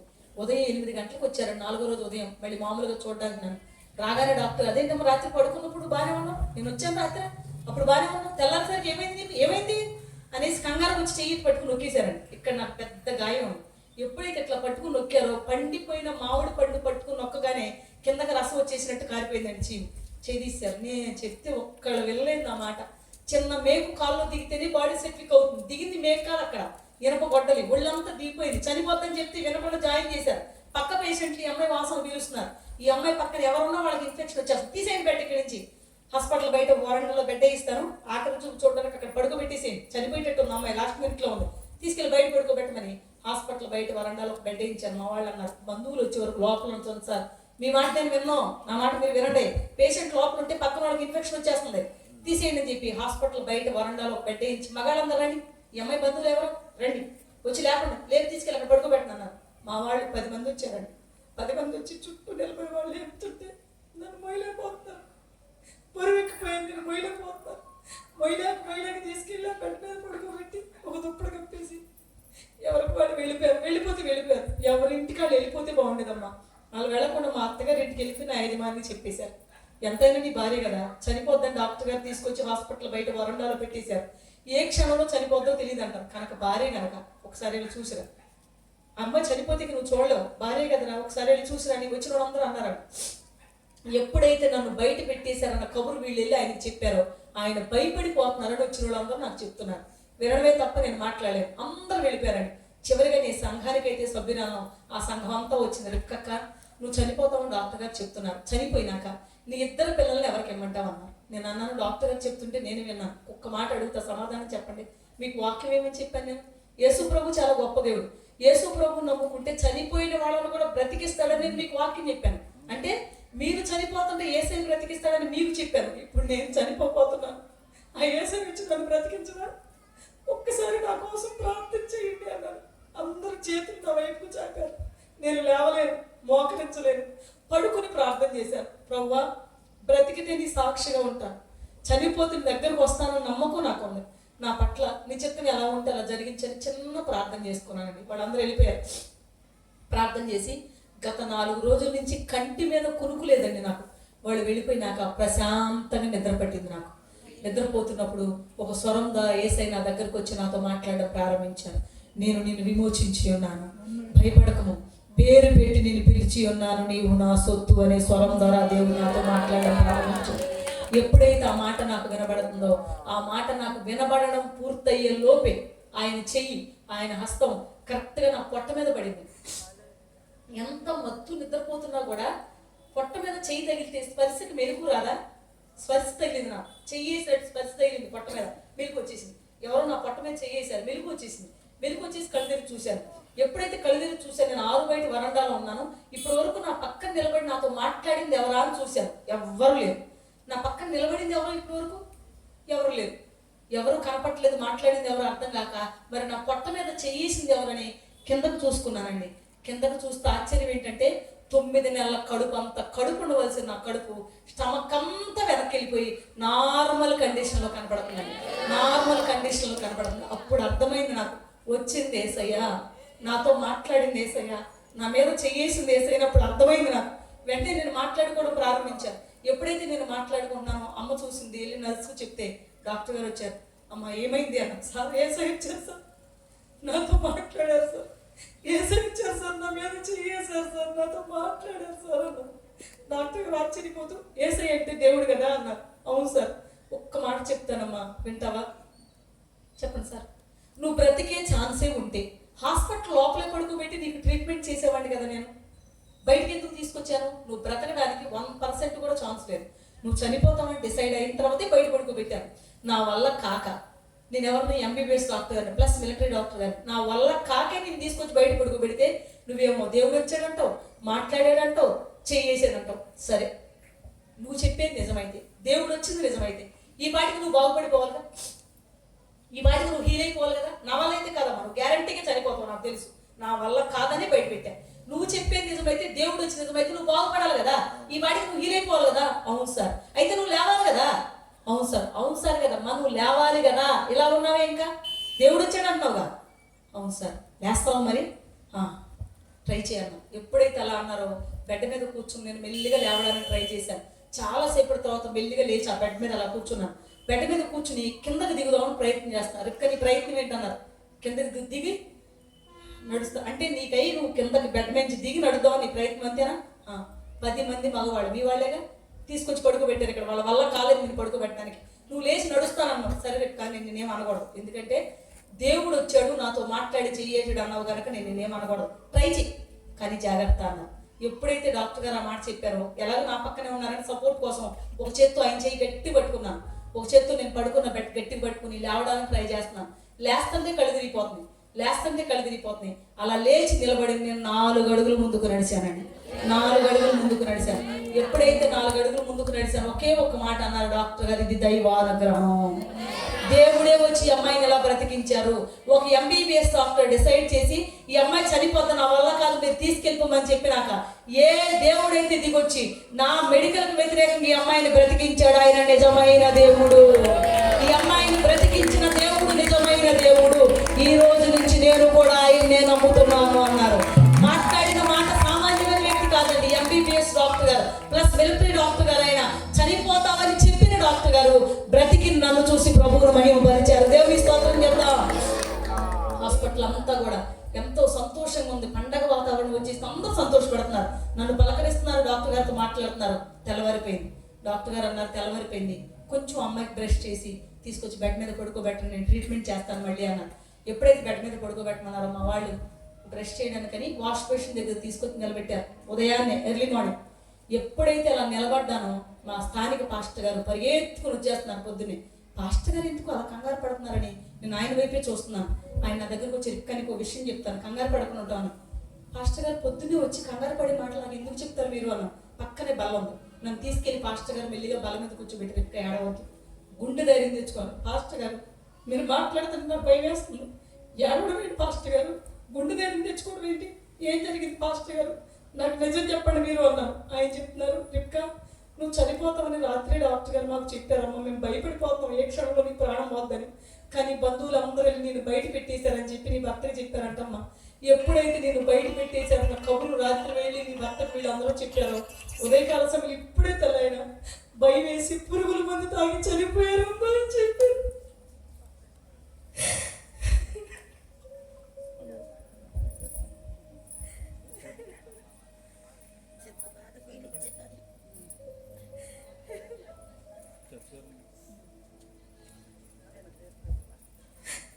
ఎప్పుడైతే మాస్టర్ గారు మాట చెప్పారో తట్టుకోలేక తల వెచ్చి కింద పడిపోయి గుండె బాదుకుంటే ఆవిడ ప్రారంభించారు. ఎప్పుడైతే నన్ను గుండె బాదుకుంటే ఏడుస్తున్నా డాక్టర్ గారు వచ్చి రెండు చేతులు పట్టే కాదు, గుండె బాదుకుంటే ఏడుస్తుంటే కుట్టు పగిలిపోతుంది, ఆగు రిప్క ఆగు సార్, కుట్లు పగిలిపోతే ఏమవుతుంది సార్, నేను చచ్చిపోతాను అంతే కదా, నేను ఈ బాధ భరించలేదు సార్, నా వయసు ఎంత ఏంటి పరిస్థితి సార్ అని ఏడుస్తుంటే డాక్టర్ గారు ఓదారుస్తున్నారు. బంధువులందరూ అన్నారు మేము తీసుకెళ్ళిపోతాం, అమ్మాయిని కార్యక్రమాలు అక్కడ చేయాలి, అమ్మాయి లేకుండా చేయకూడదంటే డాక్టర్ గారు అన్నారు తీసుకెళ్ళిపోతారంట. కుట్లిప్పు తీసి పంపిస్తారు రామ్మ, మీకు అన్నం పెడతాను సార్, నా జోలికి రావద్దు, నేను ఇప్పటికీ ఈ బాధ భరించలేకపోతున్నాను, మళ్ళీ కుట్లు కుదురుతాను అన్నారు. వద్దంటే నా మాట వినలేదు. వాళ్ళు డాక్టర్లు కనుక వాళ్ళ డ్యూటీ వాళ్ళు చేయాలి కనుక వద్దు అన్న అనుకున్న నా ఆపరేషన్ థియేటర్లో తీసుకెళ్ళి బయట జనం కానివ్వండి తొందర పెడతంటే ఎంతో జాగ్రత్తగా డాక్టర్ గారు మాత్రమే విప్పదీయాల్సిన కుట్లు 85 కుట్లు ఒక డాక్టర్ గారు విప్పదీస్తే లేట్ అయిపోతారు. స్టాఫ్ అందరూ లేసారు. ఈ చేయి కొంతమంది, ఈ చేయి కొంతమంది, ఈ కాలు కొంతమంది, ఈ కాలు కొంతమంది పట్టుకు లోపల నుంచి వైర్లు లాగుతుంటే పోటు కుట్లు వేసిన రోజు నేను పడిన బాధ కంటే కుట్లు విప్పదీసే రోజు ఎక్కువ బాధపడ్డాను. అరిసి వీళ్ళు మొత్తం కుట్లు ఎప్పుడెప్పుడు తీసారో నాకు తెలియదు, కానీ సగం కుట్లు ఎప్పుడీసే లోపు నేను స్పృహ కోల్పోయాను. ఒళ్ళంతా బ్యాండేజీలు వేశారు, తీసుకొచ్చి ఆటోలో పడుకోబెట్టారు. అక్కడి నుంచి మా అత్తగారింటికి తీసుకెళ్ళిపోయి నా యజమాని సమంగా పక్కన పడుకోబెట్టి వాడు వెళ్ళిపోయారు. ఎవరో ఆవిడ గ్లాస్తో నీళ్ళు తీసుకొచ్చి మొహం మీద కొట్టగానే కడుదీలు చూసి ఎదురుగా శవం కనపడుతుంది. తట్టుకోలేక నేను ఏడుస్తుంటే నన్ను చూసి నా పిల్లలతో తమ్ముడు అమ్మ వచ్చింది తమ్ముడు అని పెద్ద బాబు చిన్న బాబుని ఎత్తుకుని ఇద్దరు వచ్చి నా వాళ్ళలో కూర్చున్నారు. పిల్లలు చూడగానే నా గుడి పగిలిపోయింది. ప్రభు నేను పిల్లల్ని ఏం చేయను, నేను ఏడుస్తున్నానని వాళ్ళు ఏడుస్తున్నారు, కానీ మా నాన్న చనిపోయిన విషయం వాళ్ళందరికీ తెలియదు. ఇప్పుడు అమ్మ ఏడుస్తున్నారు తప్ప వీడు పెద్దవాళ్ళు నాకు మా నాన్న ఏడంటే నేనేం చేయను. నేను ఈ బాధ భరించలేకపోతున్నాను, భరించే శక్తి ఓర్చుకునే శక్తి నాకు ప్రసాదించాలని చిన్న ప్రార్థన చేసుకున్నాను. కార్యక్రమాలు ఎవరికి అక్కడే ఉన్నాను. మా అత్తగారు మామయ్య గారు మా ఆడపడిచి మా అమ్మతో మాట్లాడారు. పగలు లేదు రాత్రి లేదు, ఏడు మొదలెట్టిందంటే ఏడు బాపట్లేదు. చిన్న వయసులో భర్త చనిపోయాడు, మా వల్ల అది అమ్మాయిని ఓదార్చడం తీసుకెళ్ళిపోండి అన్నారు. మా వాళ్ళకి పుట్టింటికి సామాన్ సర్దేసి తీసుకొచ్చారండి. వచ్చేటప్పుడు డాక్టర్ గారు చెప్తే సంవత్సరం వరకు అమ్మాయి కోలుకోవడం కష్టం, చాలా జాగ్రత్తగా చూడమని చెప్పారు. ఇంటికి వచ్చాను నేను, సంవత్సరం వరకు కోలుకున్న డాక్టర్ గారు నాకు ముందే చెప్పారండి. కేవలం 20 రోజులకే ఇంటికి వచ్చిన తర్వాత ఇప్పుడు మీరు నన్ను చూస్తున్న విధంగా దేవుడు నన్ను మార్చేశాడు. ఇప్పుడు ప్రార్థన చేశాను, నేను వచ్చి సాక్ష్యం చెప్తాను, వాక్యం చెప్తానంటే ఎవరు పిలుస్తారు ప్రభు నన్ను? నిజంగా నీ సేవ కోసం నన్ను బ్రతికించుకుంటే ఈ క్రైస్తవ లోకానికి నన్ను ఎవరు పరిచయం చేస్తారో పరిచయం చేసే పాస్టర్ గారు నాకు చూపించు. కానీ ఆ పాస్టర్ గారు మాత్రం యవ్వనస్తుడై ఉండకూడదు, ఏ యవ్వనస్తుడిని చూపించినా నేను సేవ చేయను, నాకు తండ్రి లాంటి వ్యక్తిని చూపించు నన్ను పరిచయం చేయడానికి. ఆయన కూడా మా నాన్నకంటే పెద్ద ఆయనే ఉన్నారు, అంత పెద్ద ఆయన చూపించు అప్పుడు సేవలోకి వస్తాను, లేదా రాను అని ప్రార్థన చేసినప్పుడు ఎప్పటికి 2005 సంవత్సరానికి 70 సంవత్సరాల వయసు ఉన్న ఏడీ సికమణి గారిని దేవుడు నాకు చూపించారండి. ఏడీ సికమణి గారు అంటే అందరికి తెలుసు, ఒకవేళ తెలియని వాళ్ళు ఎవరిని ఇక్కడ ఉంటే ఏఆర్ స్టీవెన్సన్ గారు వాళ్ళ నాన్నగారిని దేవుడు నాకు చూపించారు. నాన్నగారి ద్వారానే ఈ క్రైస్తవ లోకాన్ని నేను పరిచయం చేయబడ్డాను. యాక్చువల్లీ నేను ఎవరికి తెలియదండి, నాన్నగారే నన్ను ఈ రోజు ఇలా నిలబడ్డానికి కారణం. మొట్టమొదటి కారణం దేవుడు, రెండవ కారణం నాన్నగారండి. రిప్కానో పాప ఉంది, కన్వర్టెడ్ క్రిస్టియన్ అని సాక్ష్యం అని చెప్పి నన్ను అందరికి పరిచయం చేసి సికమణి గారే గొప్ప కృప వల్ల ఈ రోజు ఈ స్థితిలో నిలబడ్డాను. మన ఆంధ్ర రాష్ట్రం ఎప్పుడూ అయిపోయిందండి, అన్ని రాష్ట్రాలకు అన్ని ప్రాంతాలకు వెళ్ళొచ్చేసాను. సువార్త పరిచర్య మాత్రమే చేయాలి ప్రభావ, చర్చ్ మినిస్ట్రీ స్టార్ట్ చేయాలని అడిగాను. సంఘాలు స్థాపించాలి, మందిరాలు కట్టాలని ప్రభు నాతో మాట్లాడారు. ఆ క్రమంలోనే సంఘ స్థాపన జరిగింది, మందిరం కూడా కట్టడం జరిగింది. దేవుని కృపను బట్టి సంఘ పరిచర్య చూస్తున్నాను, సంఘాన్ని చూసుకుంటున్నాను, ఇటు కుటుంబాన్ని బిడ్డలను చూసుకుంటూనే దేవుని సేవలో కొనసాగిపోతున్నాను. ముగించే ముందు కొన్ని ముఖ్యమైన విషయాలు మీకు చెప్పి సాక్ష్యం ముగించడానికి ఇష్టపడుతున్నాను. ఈ రాత్రి ఈ సాక్ష్యం వింటున్న మీ అందరూ చాలా మంది కూడా రిబ్కా సాక్ష్యం చాలా గొప్పదండి, రిబ్కా గారి సాక్ష్యం చాలా గొప్పదండి అంట. నేను చెప్పే మాట ఏంటంటే, అవతల వారి మాట నాకు అనవసరం. నేను చెప్పే మాట, రిబ్కా సాక్ష్యం గొప్పది, రిబ్కా గొప్పది కాదు. రిబ్కాని బ్రతికించిన దేవుడు గొప్పవాడు. ఆయన బ్రతికిస్తే నేను బ్రతికాను. బ్రతికించిన వాడు గొప్పోళ్ళ, బ్రతికి నిలబడిన వాడు గొప్పోళ్ళ? ఆయన ప్రాణం ఇస్తే తీసుకుని బ్రతికాను. తీసుకున్నవాడు గొప్పోళ్ళ, ఇచ్చిన గొప్పోళ్ళ? ఇచ్చినవాడు గొప్పోడు. ప్రాణం ఇచ్చేది కనుక నేను బ్రతికాను. నా కోసం ప్రాణం ఇచ్చిన దేవుడు నాకు మళ్ళీ ప్రాణం ఇచ్చి బ్రతికించాడు. ఇంకో విషయం చెప్తా, చిన్న కష్టం రాగానే కంగారు పడిపోతా, చిన్న బాధలు రాగానే చిన్న కష్టం, ఈ బాధ నాకే రావాలంటారు. చిన్న కష్టం ఒకవేళ భర్త ఏమైనా ఇబ్బంది పెడితే నేను చచ్చిపోతాను దాని వెనకాల దీని వెనకాల పరిగెత్తి చచ్చిపోవడానికి చాలా మంది ప్రయత్నాలు చేస్తుంటారు. చావు పరిష్కారం కాదు. అలా అనుకుంటే నాకు వచ్చిన కష్టాల్లో నేను ఎన్నిసార్లు చనిపోవడానికి ప్రయత్నం చేయాలి? ఒక్కసారి కూడా నేను ఎప్పుడు చనిపోవడానికి ప్రయత్నం చేయలేదు కనుక ఈ రోజు రిబ్కా మీ ముందు నిలబడగలిగింది. చావడం కాదు, బ్రతకాల ఆయన మహిమను వివరించ. చాలా మంది అంటున్నారు, అక్క భర్త చనిపోయాడు, పిల్లలు ఎలా పెంచాలక్క? నువ్వు పెంచిదేంటి? వాగ్దానాలు ఉన్నాయి. నీతిమంతులు విడవబడడం కానీ, వాళ్ళ సంతానం భిక్షమెత్తడం కానీ నేను చూడలేదు. చేయడు. రోడ్ల మీద అడుక్కునేటట్టు మన పిల్లలను దేవుడు చేయడు. దేవుడు నా బిడ్డలను గొప్పగా పెంచాడు. ఇప్పుడు నా బిడ్డలు ఎలా ఉన్నారో చెప్తాను, చెప్తే మీరు సంతోషపడ్డారు. అక్క పిల్లలు ఎలా ఉన్నారని మీరు అనుకుంటున్నారు మనసులో, కానీ నన్ను అడగలేరు కదా, అందుకే మీకే చెప్తున్నాను. నా పెద్ద కొడుకు ఇప్పుడు MBA కంప్లీట్ అయ్యి ఇంటికి వచ్చాడండి. వాడు MBA అయిపోయిన తర్వాత నా సేవకు నాకు సహకరిస్తున్నాడు సేవలో. చిన్నబాబు ఉన్నాడు. చిన్నబాబు బీటెక్ కంప్లీట్ అయిపోయింది. బీటెక్ అయిపోయిన వెంటనే క్యాంపస్ సెలక్షన్ అయింది. హైదరాబాద్ ట్రాన్స్ఫో కంపెనీలో జాబ్ వచ్చింది. అక్కడ వెళ్ళిపోయాడు హైదరాబాద్. ఇద్దరు బిడ్డలు దేవుడు ఆశీర్వదించాడు. ఒక బాబు సేవలో సహకరిస్తున్నాడు, ఒక బాబు జాబ్కి వెళ్ళాడు. నా బిడ్డలను ఆశీర్వదించిన దేవుడు మీ బిడ్డలను అంతకంటే గొప్పగా ఆశీర్వదిస్తాడు. నా బిడ్డలాగానే చెప్పను, అంతకంటే గొప్పగా ఆశీర్వదిస్తాడు. రిబ్కాను ఆశీర్వదించిన దేవుడు మిమ్మల్ని అంతకంటే గొప్పగా ఆశీర్వదిస్తాడు. అలా ఆశీర్వదించాలంటే మనం యథార్థంగా నిలబడాలి, మన భక్తిగా నిలబడాలి. ఎన్ని కష్టాలు వచ్చినా నీతి తప్పకూడదు, ఎన్ని కష్టాలు వచ్చినా యథార్థత విడవకూడదు. మనం ప్రాణం పోద్దనుకున్న దశలో కూడా నీతి విడవకుండా నిలబడితే, ఎవరైతే యథార్థంగా నిలబడతారో బైబిల్ చెప్తుంది, పరిశుద్ధత లేకుండా ఎవడు ప్రభువుని చూడడు. మన గోల్ ఒకటే, మనం చనిపోయిన పరలోకం వెళ్ళాలని. మన గోల్ ఒకటే, చనిపోయిన తర్వాత దేవుని చూడాలని. నేను అంటున్నాను, దేవుని చూడాలంటే పరిశుద్ధత లేకుండా దేవుని చూడలేం. మనకు నచ్చినట్టు మనం బ్రతకొద్దు. తమ్ముడు చెల్లి కరోనాలో చాలా మంది చనిపోయారు. రిబ్కా నువ్వు ఇంకా బ్రతికే ఉన్నారు. కారణం ఏంటో తెలుసా? మనం మంచి వాళ్ళమని దేవుడు మనం బ్రతికించలేదు, ఆయన మంచివాడు కనుక మనం బ్రతికించాడు. ఆయన మంచితనాన్ని బట్టి మనం బ్రతికించబడ్డాం, మన నీతిని బట్టి మనం బ్రతికించబడలేదు. ఆయన నీతివంతుడు గనక మనం బ్రతికించాడు. నువ్వేదో గొప్ప దాని నిన్ను నన్ను ఇంకా భూమి మీద ఉంచలేదు. గుర్తుపెట్టుకోండి, ఇంతకాలం మీరు ఎలా బ్రతికారో నాకు అనవసరం. ఈ రాత్రి ఒక తీర్మానం చేసుకోండి. ఏమన్నా తెలుసా? ఇప్పటి వరకు నాకు నచ్చినట్టు నేను బ్రతికాను, ఇక నుంచి నీకు నచ్చినట్టు బ్రతుకుతాను, నీకు ఇష్టమైనట్టు బ్రతుకుతాను. ఒక్క తీర్మానం చేసుకోండి. రిబ్కాను ఆశీర్వదించిన దేవుడు అంతకంటే గొప్పగా, అంతకంటే ఘనంగా దేవుడు మిమ్మల్ని మీ కుటుంబాన్ని కూడా ఆశీర్వదిస్తాడు. వెళ్ళేటప్పుడు మీరు ఇప్పుడు సాక్ష్యం ఆల్మోస్ట్ అంతా విన్నారు. నా సాక్ష్యం మీరు ఎవరికైనా షేర్ చేయాలనుకుంటే కనుక ఇక్కడ పవిత్ర పాప ఇక్కడే ఉంది. ఆ పాప దగ్గర నా సాక్ష్యం బుక్స్ ఉన్నాయండి.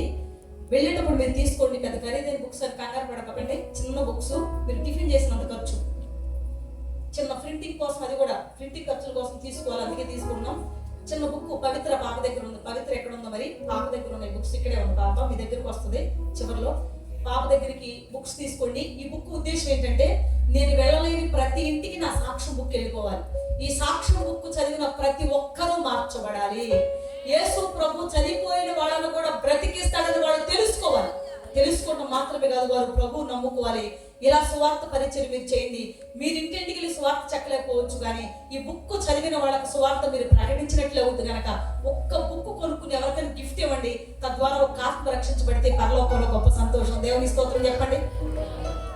తల్ల ఉంచుదాం, కడి మూసుకుందాం, ప్రార్థన చేసుకుందాం.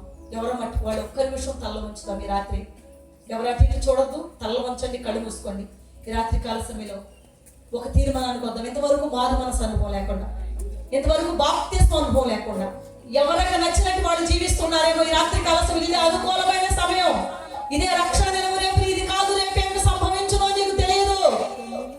ఇందాక మన వాక్యంలో మాట్లాడుకుందాం, ఎప్పుడు చనిపోతామో తెలీదు, ఎక్కడ చనిపోతామో తెలీదు, ఎలా చనిపోతామో మనకు తెలీదు. కానీ మనిషి చనిపోతాడు. చనిపోయిన తర్వాత పరలోకం వెళ్ళాలంటే బ్రతికుండగానే మారు మనసు పొందాలి, బ్రతికుండగానే బాప్తిస్మ అనుభవం పొందాలి, బ్రతికుండగానే పరిశుద్ధాత్మ అభిషేకాన్ని పొందుకోవాలి. కనుక ఇంకా నేను మారు మనసు పొందాను కానీ బాప్తిస్మ అనుభవంలోనికి ఇంకా వెళ్ళలేదు, నేను ఇంకా బాప్తిస్మం పొందలేదు.